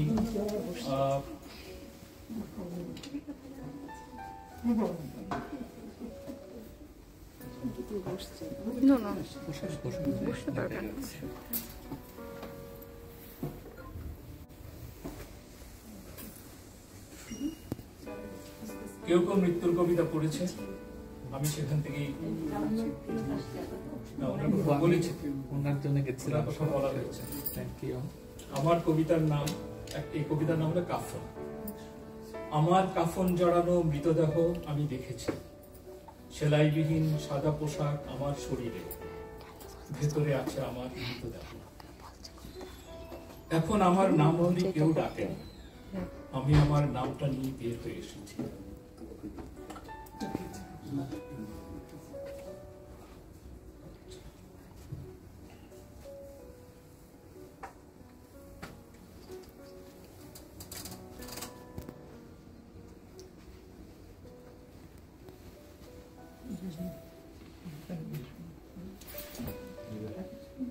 এটা হলো আমার মৃতদেহ। প্রেমের কবিতাগুলোর আগে প্রেমের কবিতা পড়ে আসছে। এই কবিতার নাম আমার মৃতদেহ। আমি আমার মৃতদেহ দেখতে পাই, কারো কাফন জড়ানো মৃতদেহে, আমার চেতনায় আমারই মৃতদেহ হয়ে নিঃশ্বাস করে থাকে। শেষ খাটিয়ায় মৃতদেহের পাশে কান্নারত স্বজনেরা, যেন তারা আমারই আপন স্বজন। আমার বাবা মা, আমার সন্তানের ব্যথিত মুখ, তাদের বুক ফাটা চিৎকার, অন্তবিহীন কষ্ট আমি ঠিক বুঝতে পারি। এইসব হাহাকার আমি বুঝতে পারি। আমার নিঃসার দেহটা পড়ে আছে কাফনে জড়ানো, আমার দেহটাকে কবর নামক মাটির ধারে রেখে দিবে তাই। কাফনে মোড়া আমাকে দেখতে দেখতে আমি আমার প্রকৃত মৃত্যুকেও দেখেছি। আমি বাবার বুক ফাটা কান্না দেখেছি, মায়ের কষ্টের বর্ণনার ভাষা আমার জানা নেই। বিশাল এক পাহাড়ের নিচে যেন চাপা পড়ে গেছে তারা আমার প্রকৃত মৃত্যুর আগে, তাই আমি তাদের মৃত্যু চাই। আমার শেষ খাটিয়ার পাশে অনিশ্চিত জীবনের ছায়া নিয়ে, ম্লান চোখ আর বেদনার পাষাণ ভার বুকে আমার সন্তানেরা দাঁড়িয়ে আছে। আমি তাই আমার সন্তানের দীর্ঘ জীবন কামনা করি। আমার মৃত্যুর বহুদিন পরে যেন তাদের ডাক পড়ে। এবার তাহলে আমরা আমাদের আসল জায়গায় যাই। এতক্ষণ কোথায় ছিল? এতক্ষণ তো মৃতদেহ নিয়েছিলাম, কাফন নিয়েছিলাম। আমি শুরু করেছি যে আমি কিছু প্রেমের কবিতা পড়ি, যেহেতু আমি আমার যুদ্ধের কবিতা পড়তে চাই না, কষ্টের কবিতা পড়তে চাই না, সে কারণে। তো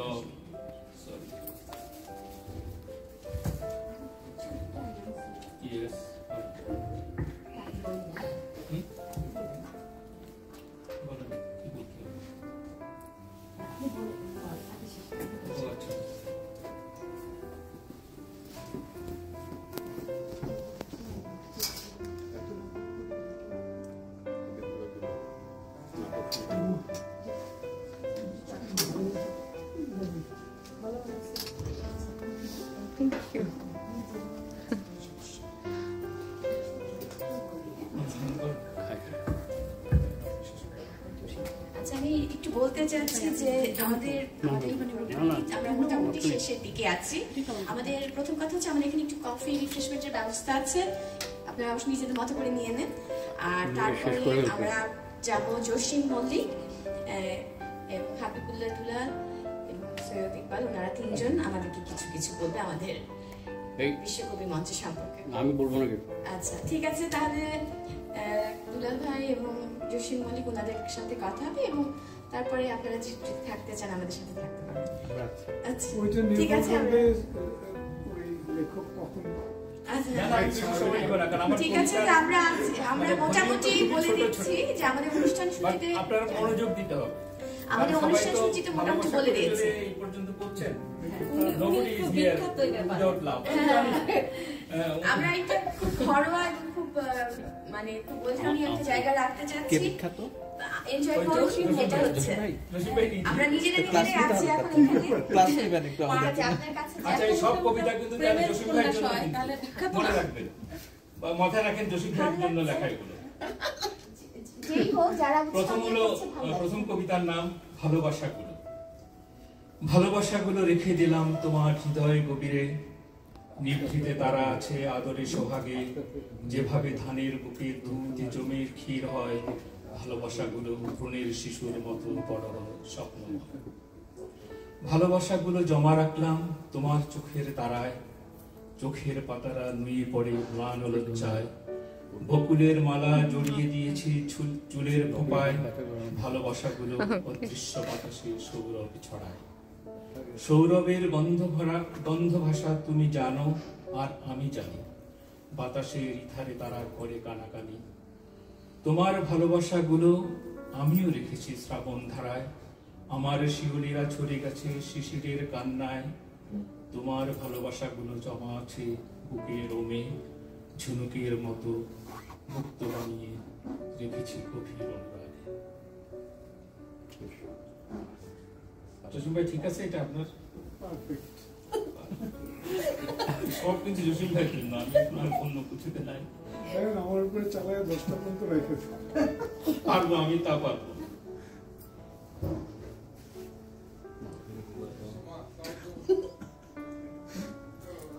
নাকি একটু ব্রেক দেবেন মাঝখানে? তাইলে দিব, নতুন না তাহলে তো ইয়ে চলে যাবে, বুঝছেন, যে এটার মজাটা চলে যাবে। জি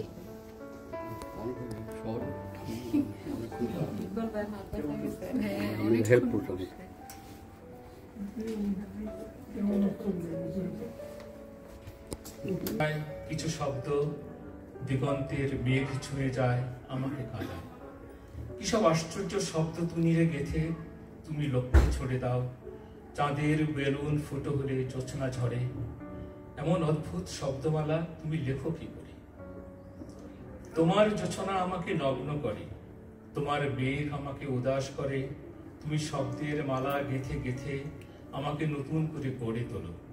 ইচ্ছে হলে আমাকে গুড়িয়ে ফেলো, ভেঙে ফেলো। তুমি শব্দের কুমার, বড় আর মান। কখনো তোমাকে আমি স্রষ্টা ভেবেছি, নাকি কেবলই কবি? তুমি হেসে বললে তা কি করে হয়, তুমি যে আমার আফ্রোদিদি।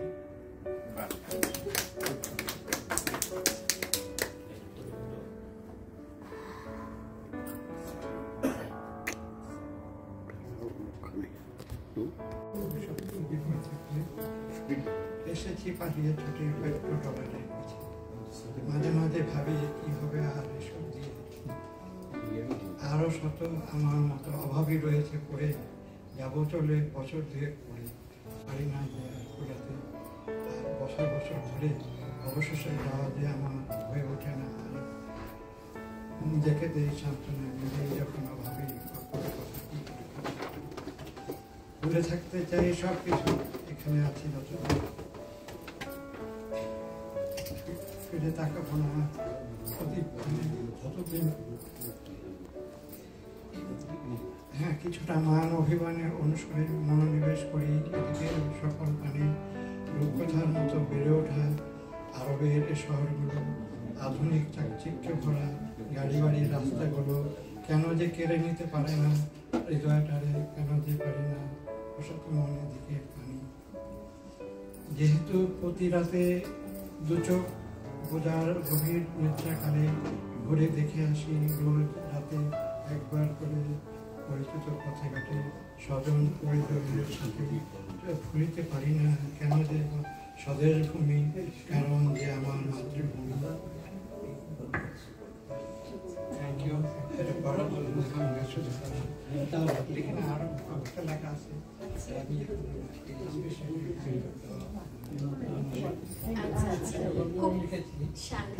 খুব ভালো লাগলো ওনার কথা। কবিতা লেখার চেষ্টা করি না এই কারণে, এবং এটা আমার কাছে মনে হয় যে আমি সঠিক সিদ্ধান্ত নিয়েছি, সেটা এই মুনির ভাই প্রমাণ করছে। প্রায় 25টা কবিতা পাঠ করছে এখানে। একজন কবি যদি এতগুলি কবিতা পড়ে দেবে, অন্যরা কখন পড়বে?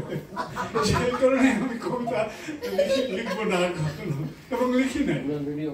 আরেকটা ঘোষণা বলি, সেটা হচ্ছে আমাদের দুলাল ভাই সম্পর্কে ইকবাল ভাই কিছু বলবেন, আমাদের প্রিয় লেখক সৈয়দ ইকবাল। তার আগে আমি আমার এখানে আসার জন্য, আমি আসলে সকাল থেকে ঘুম থেকে উঠে সিদ্ধান্ত নিয়েছি আজকে আমি দুটা অনুষ্ঠান সম্পর্কে আমি জানি যে দুটার যে কোনো একটা যাবো, কোনটা যাবো ডিসিশন নিতে পারছিলাম না। পরে যখন সৈয়দ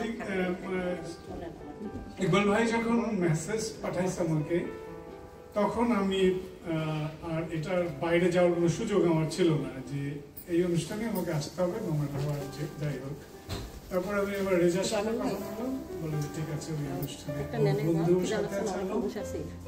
আর আমার আসলে একটু যাওয়ার দরকার ছিল, সেটাও আমি যেতে পারিনি ইকবাল ভাইয়ের জন্য, পরে থাকে শেষ পর্যন্ত। আমি যেহেতু নিজে কবিতা লিখি না, আমি গদ্য লিখি, আমার অনেক গদ্যের বই আছে, প্রায় 50টার মতো বই। আমাদের কবিতার আমি বই নেই বা কবিতা নেই, কিন্তু কোন একটা মানে রহস্যময় কারণে কবিদের প্রতি এবং কবিতার প্রতি আমার একটা প্রবল টান আছে। তার প্রমাণ হচ্ছে যে আমার প্রায় 8 থেকে 9টা বইয়ের নাম কবিতার লাইন দিয়ে, এবং সবগুলি নাম হচ্ছে আবুল হাসান আর জীবনানন্দের কবিতা থেকে। এবং আমি যে ফেসবুকে যে মাঝে মাঝে লিখি আমার স্মৃতি কথাগুলি, সেখানে কিন্তু আমি বেশিরভাগ সময় কবিতা দিয়ে শেষ করি। লেখাটা প্রাসঙ্গিক হলে আমি কয়েকটা কবিতা আমি আজকে কবিতা, এই যে বিশ্ব কবি মঞ্চের যে এই আইডিয়াটা, আয়োজনটা, এটা আমার কাছে খুবই বিনোদ এবং চমৎকার লেগেছে। এবং যারা এটা রচনা এবং পেশারা যে উদ্যোগটা নিয়েছে, এটা ভালো, এটা যদি কন্টিনিউ করে। বিশ্ব কবি মঞ্চ মানে হচ্ছে আমরা অনাবাসী কবি যারা, নাকি কবি বাংলাদেশ সহ সারা বিশ্বের বাংলা ভাষার কবি তাদের নেই, তবে এটা একটা বৃহৎ ব্যাপার আছে। এটা রংপুর চ্যাপ্টার প্রথম আয়োজন সার্থক হয়েছে, শুরু হয়েছে। আমি প্রথম থেকে ছিলাম তো, সবার কবিতা শুনেছি, আমাদের সবার কবিতা ভালো লাগছে, বিশেষ করে জামিনের কবিতা, কবিতা স্পর্শ করেছে। এবং এই যে মনির ভাই আমাদের কথা সাহিত্যিক, সে প্রায় 5 জন কবি সময় নিয়ে নিচ্ছে একটু নাকি আপনার আরো ইয়ে আছে নাকি, প্ল্যান আছে নাকি?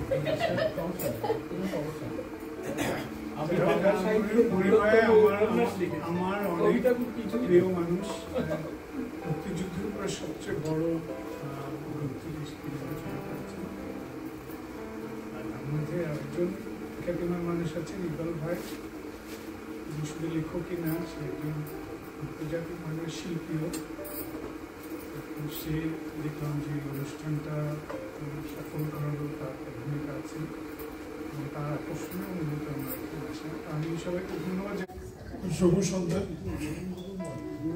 ধন্যবাদ ইকবাল, তুমি আসলে আমাকে বেশি বাড়িয়েই বলো, অত বাড়িয়ে বলার মতো আমি মানুষ আসলে। যাই হোক, তুমি বলছো তো, আমি সব স্বীকার করে নিলাম। ধন্যবাদ তোমাকে। তো এখানে দেখছি সবাই গুণীজন,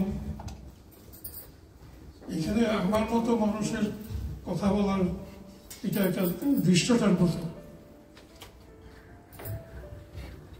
জামিন যেরকম একজন মহা উঁচু মানুষ, ইকবালও এরকম উঁচু স্তরের মানুষ। আমি সবাইকে শ্রদ্ধা করি। মূলত আমি কবিতার মানুষ নই, কিন্তু শুনতে খুব ভালো লাগে। আমি হচ্ছি মঞ্চের মানুষ, কবিতা যদিও মঞ্চের, কিন্তু আমি অন্য জগতের মানুষ, নাট্য জগতের মানুষ। আর আমি একটা সত্য কথা বলি, আমি সবার ছোট, সবাই একটু হাসেন। যাই হোক, নাট্য জগতে আমি আছি দীর্ঘ, প্রায় বলতে গেলে আমার জীবনটাই অনেকটা নাটকের সাথে, জীবন এবং আমার পারিবারিক জীবন দুটোই নাটকের সাথে জড়িত। সেই কবে বলবো, স্বাধীনতার পরপর থেকেই আমি, বাংলাদেশের স্বাধীনতার পরপর থেকেই আমি নাটকের সাথে আছি এবং থাকবো, চিরদিন থাকবো। এবং একই জিনিস আমি বাংলাদেশ দিয়ে থিয়েটার টরন্টো এখানে প্রতিষ্ঠা করেছি আমার কয়েকজন বন্ধুর মাধ্যমে। সেই একই সাথে আমি চট্টগ্রামের তির্যক নাট্যগোষ্ঠী বলে আরও একটু সংগঠন সৃষ্টি করেছি আমার একার নয়, আমার কয়েকজন বন্ধু বান্ধবের সহযোগিতায়। আমি সবার কাছে কৃতজ্ঞ।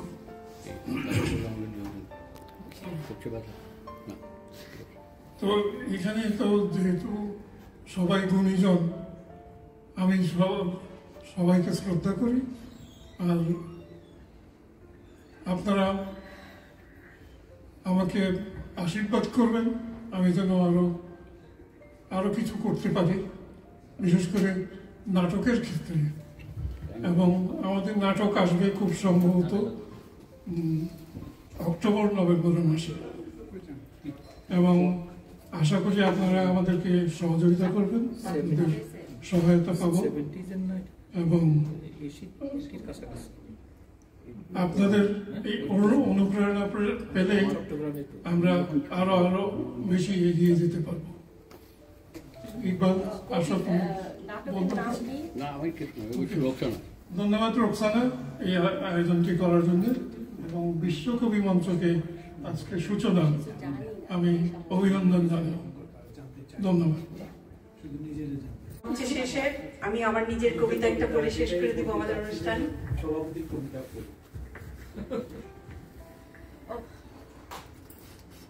আমার কবিতাটার নাম হচ্ছে আশ্বাস। একটি নারীর কান্না বলতে পারেন। ভাবিস না রে পাগলি, মাথায় হাত রেখে বলে যায় সে, সেই বিশ্বাসে দৌড়ে এসে দাঁড়ায় মেয়েটি পথের পাশে। হেলান দিয়ে খড়ের গাদায় ভেঙে পড়ে সে অবাধ কান্নায়। দাঁড়িয়ে দেখে যত দূর চোখ যায় শীতের সকাল বেলায়। ক্ষেতের আল পেরিয়ে দৃষ্টির আড়ালে চলে যায়, আস্তে আস্তে মিলিয়ে যায় কুয়াশায়। দাঁড়িয়ে থাকে একবার তার ফিরে তাকানোর আশায়। রিক্সা চালাবে বলে সেই যে সুনামিয়া চলে গেল চলে, মজে গেল মোবাইল ফোনে দেখে এক শহরের মেয়ে ছেলে। তারই ধ্যানে ক্লান্ত মেয়েটির দিন যায় রাত আসে, বছর পেরিয়ে চিন্তার রেশ ক্ষীণ হয়ে ভাসে। বছর দিনে ঘুরতেই রমণী গেল একদিন বেঁকে, কামাই করিস কত বলে ছুঁড়ে ফেলে দিল তাকে। চকিতে মিয়ার বুকের ভিতর মোচড় দিয়ে থেকে থেকে ফেলে এসেছিল অবহেলায় সেই অষ্টাদশীকে। শাশুড়ির অত্যাচার আর আধপেটা খেয়ে আশায় আশায় থেকে জীবনের হার মেনে নিতে হলো একদিন মুখপুরীকে। ফিরে এসে আর পেল না সোনাঝুরিকে, খুঁজে পেল তারই দেওয়া শাড়ি চুড়ি আর আলতা চিরুনিকে। সেই থেকে মিয়া দেখে ওই তো ওখানে দাঁড়িয়ে কে যেন, পরনে কমলা শাড়ি। একবার শুধু আর চোখে দেখে মিলিয়ে যায় তার অবহেলার নারী।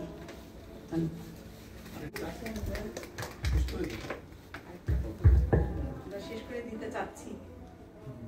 আমরা একটু দেরি করে শুরু করছি, একটু দেরি করে শেষ করি, তাহলে তো হয়।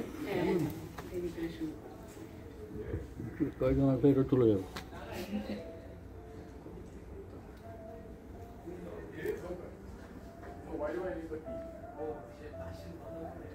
আমার কবিতার বইয়ের থেকে পেছনে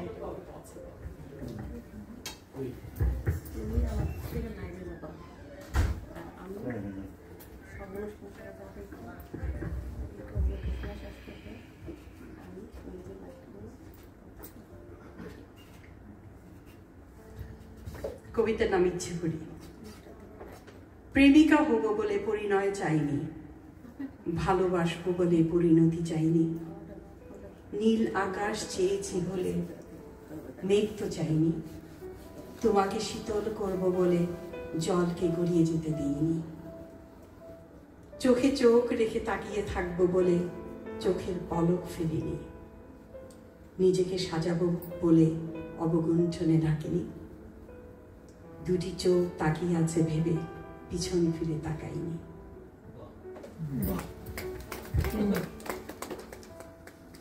1 মিনিট সময় নেব আপনার? হ্যাঁ হ্যাঁ অবশ্যই, ইচ্ছা করে নিলাম।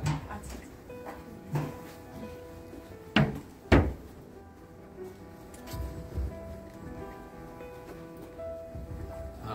অনেক কবিতা তো শুনছিলাম, ভালো লাগছিল। আমি ইচ্ছা করে একটু 1 মিনিট সময় নিলাম যে আমি একটা অনুষ্ঠান, আমি জানি যে শেষের দিকে, কিন্তু একটা সম্প্রীতির আহ্বান দিয়ে অনুষ্ঠানটা শেষ হোক, যার জন্য আমি ছোট্ট 1 মিনিটের বেশি লাগবে না, আমার একটা ছোট্ট ছড়া আছে, এটা একটু পড়তে চাই, একটু জোর করেই অনুমতি দিয়ে পড়তে চাই।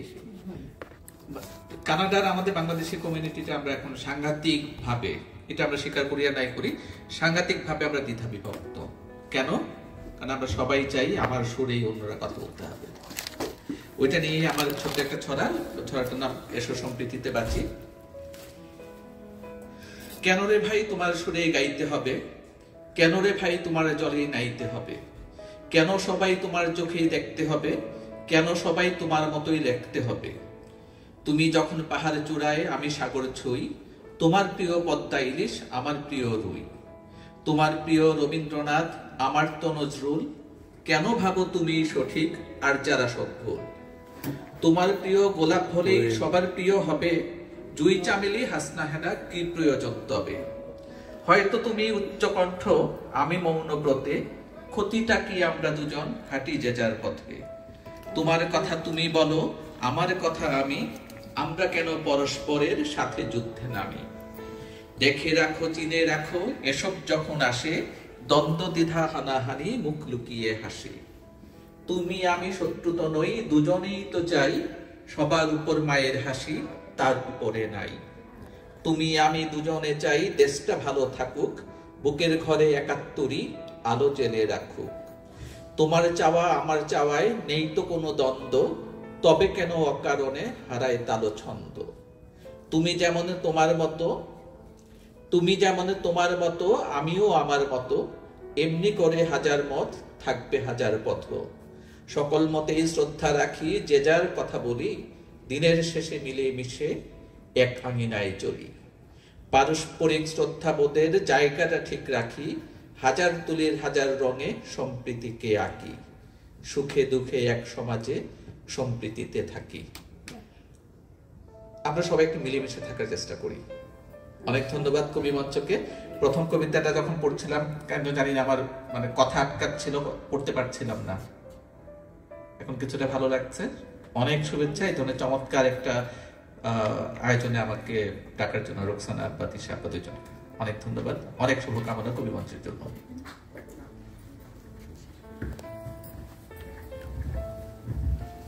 শেষ করুন, যাও দুজন। আচ্ছা, যেকোনো একটা কবিতা আপনারা পড়তে চাচ্ছে। আমি একটু লিমেরিক লিখেছি, দেখি কারো পছন্দ হয় কিনা। খুব সুন্দর। আমরা অফিসিয়ালি প্রোগ্রামটা ক্লোজ করি, তারপর সবাই যার যার মতো পড়তে না, বেশিক্ষণ লাগবে না।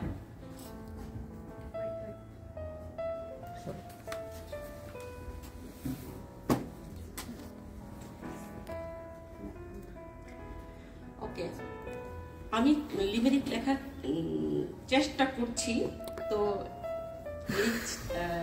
লিখেছি এখানে। আমি একটু পড়তে চাচ্ছি, কারণ আমি আজকে প্রথমে কবিতা সিলেক্ট করতে সময় পাইনি, তো মনটা খারাপ ছিল, ভাবলাম একটু পড়ে পরে মনটাকে ভালো করে বাসায় যাই।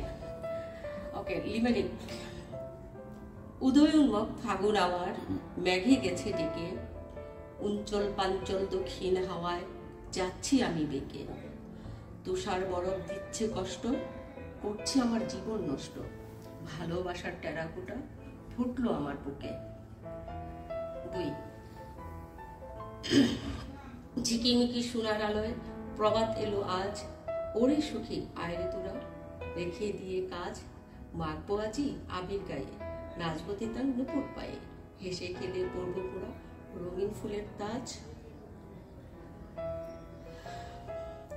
চরণের ফের আলতা মেখে দিলাম মুছে গ্লানি, ভালোবাসার লাল আবিরে রেখে গেলাম বাণী। হৃদয় আবার উঠল গেয়ে নতুন ফুলের ছোঁয়া পেয়ে, ঝরা জীর্ণ ছুঁড়ে ফেলে হলাম আমি রানী।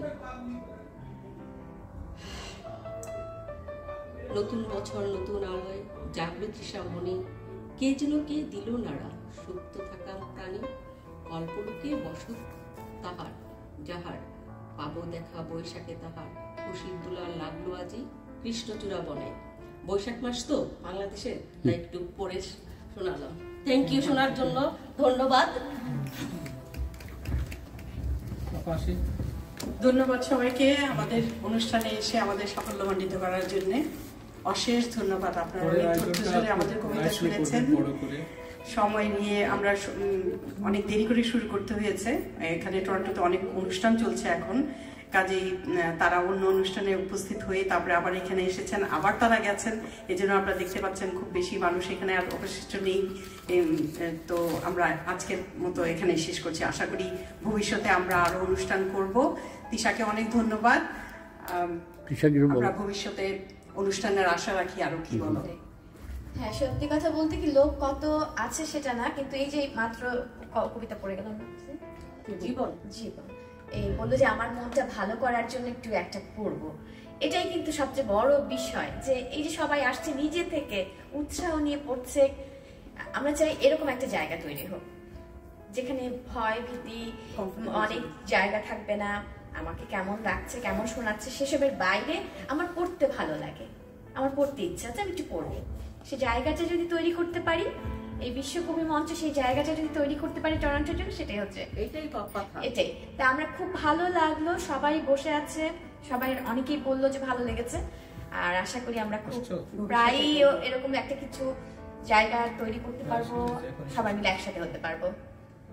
ধন্যবাদ, শুভরাত্রি সবাইকে।